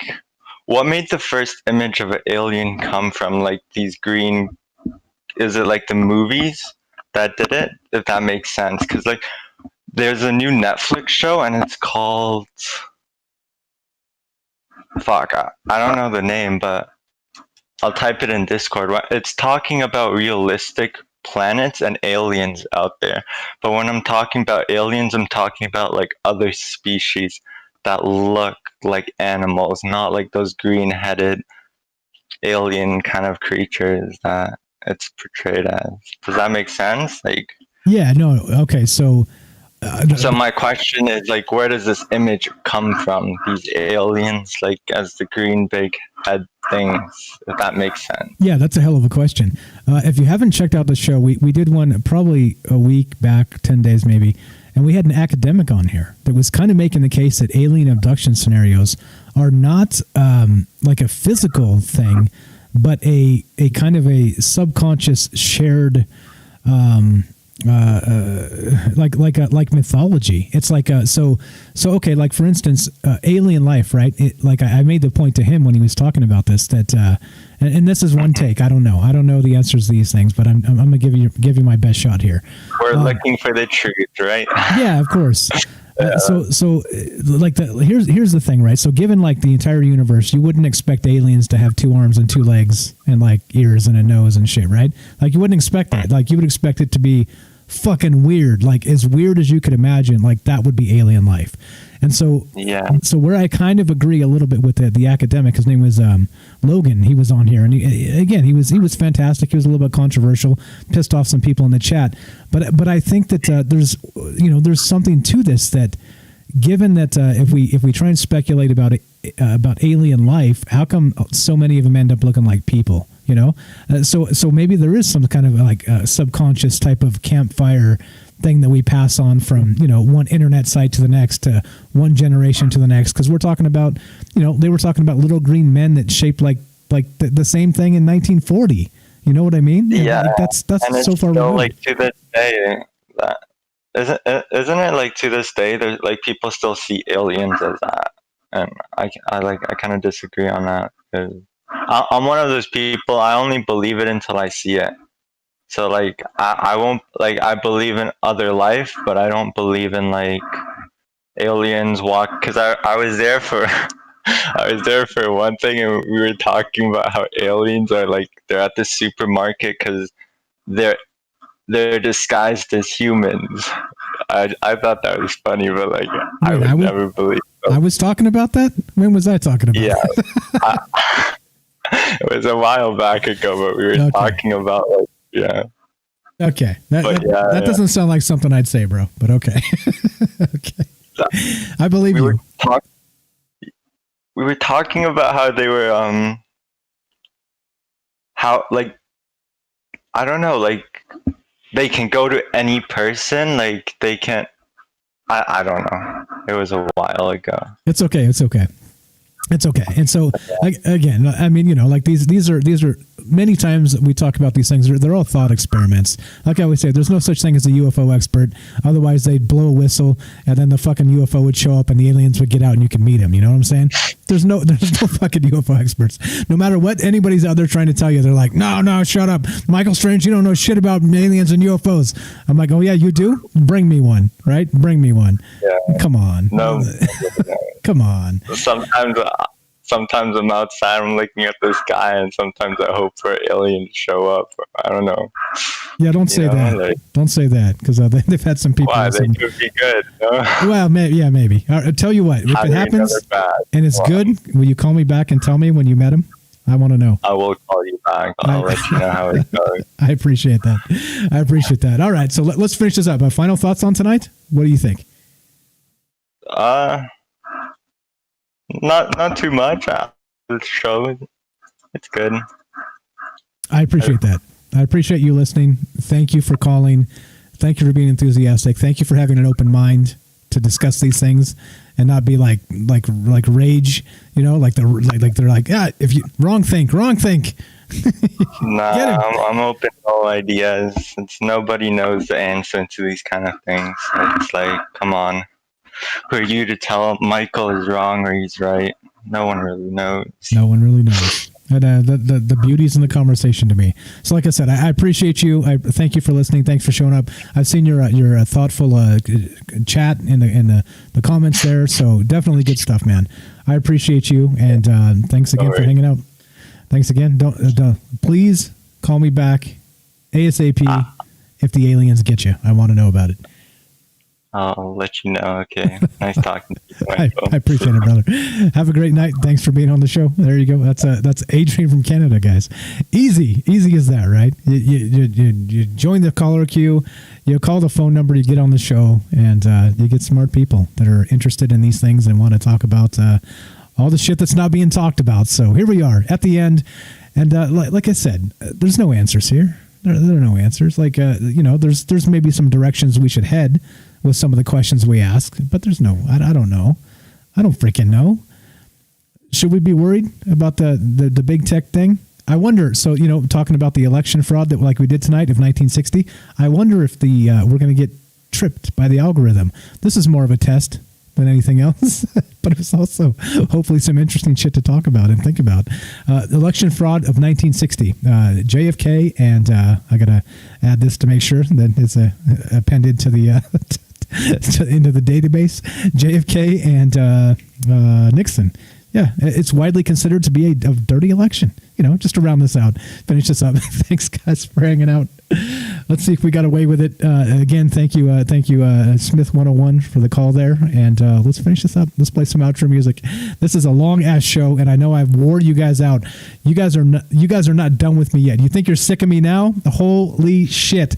Tomorrow night, tomorrow, 3 p.m. Pacific, I'm going to be on the Penny Bunny Show. I'm going to be on the Curious Bunny on YouTube, and we're going to talk about all this shit again, and some more, and some other shit, and some shit you never even heard of, because that's what we do. Because we try and open our minds and take all of the information and kind of spit it out, regurgitate it, and in a hopefully a smart way. Hopefully a way that makes you think, because that's all this is really about. In my opinion, that's really all this is about. I don't care if you agree with me. I don't care if you don't. I don't care. I just don't give a shit. This is not about who has the biggest dick on the internet, or, whatever. You know what I mean? As the genitalia may lie. You know what I mean? That's not what this is about. It's not about being right and being wrong. It's about having a conversation and understanding we can agree or disagree and still be friends at the end of it. That's it. That's it. At the end of this, let's play some outro music. You can catch me on the Penny Bunny Show, The Curious Bunny. Follow both those channels on YouTube. I will post it in the Discord when we go live tomorrow, 3 p.m. Pacific-ish. We'll be there, and come check it out. Penny's a smart lady from the UK. She can give you the update on what's happening in the United Kingdom with their Stage 7 lockdowns or whatever the hell's going on over there. There's some sick shit happening in the UK, guys. Home of the Magna Carta.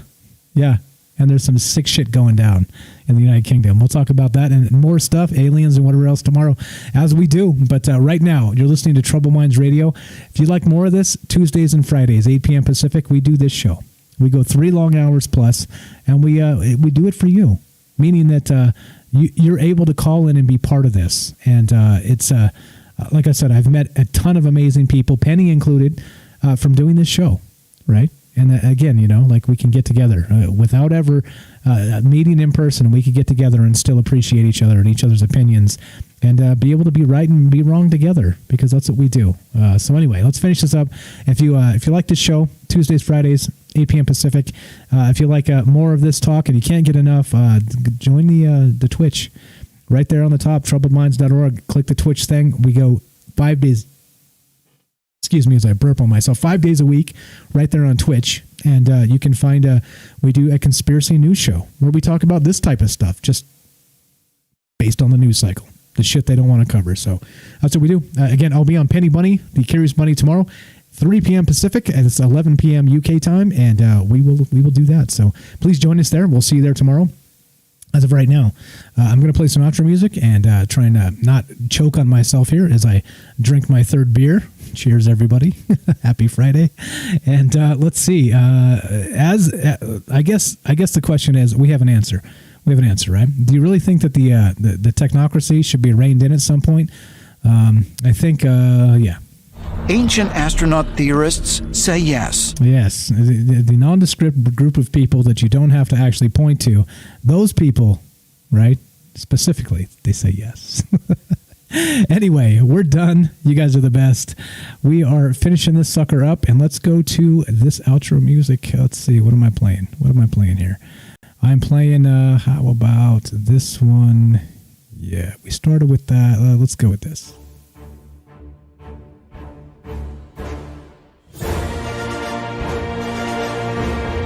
You are listening to Troubled Minds Radio. And I'm your host, Michael Strange.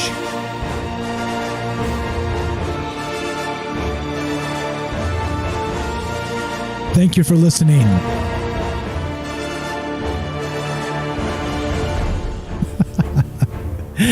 Oh, geez. All right. Tuesdays, Fridays, 8 p.m. Pacific. 5 days a week on Twitch. Exclusive news show over there. Come join us. Come say hi. We do it live just like this. We take live calls just like this. Subject matter is a little bit short, a little different. We rifle through a bunch of news stories. Come join us there. If you want to support the show, there's a free way to do it. You can support us on Twitch. If you have an Amazon Prime account, I told a friend about this a couple weeks ago, and that friend was like, really? You can actually link the two and get some shit?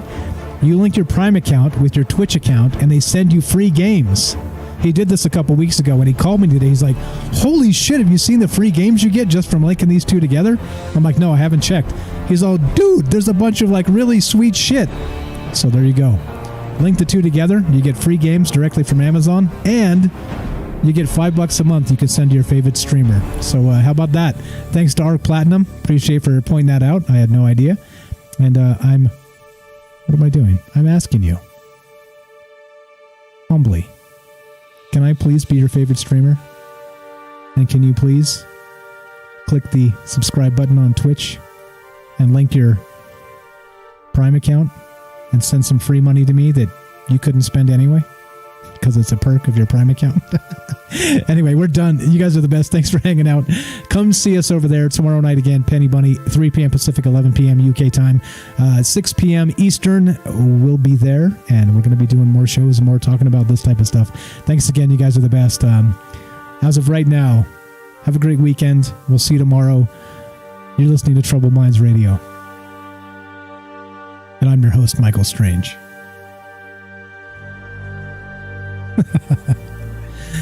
Oh, geez. Thank you for listening again. And from our Troubled Minds to yours, have a great night. Oh, yeah, I'm sorry. The Curious Bunny channel. Here you go. I'm gonna link this up. Here we go. Please follow this channel. I'm dropping it in the Facebook chat. And you guys can join us over there tomorrow. For the folks that are not there, here we go. There's the Curious Bunny channel. We'll be there tomorrow, 3 p.m. Pacific, 11 p.m. UK time. So there we go. Follow that channel and we'll see you there. Have a great night, guys. You're the best. We'll see you soon.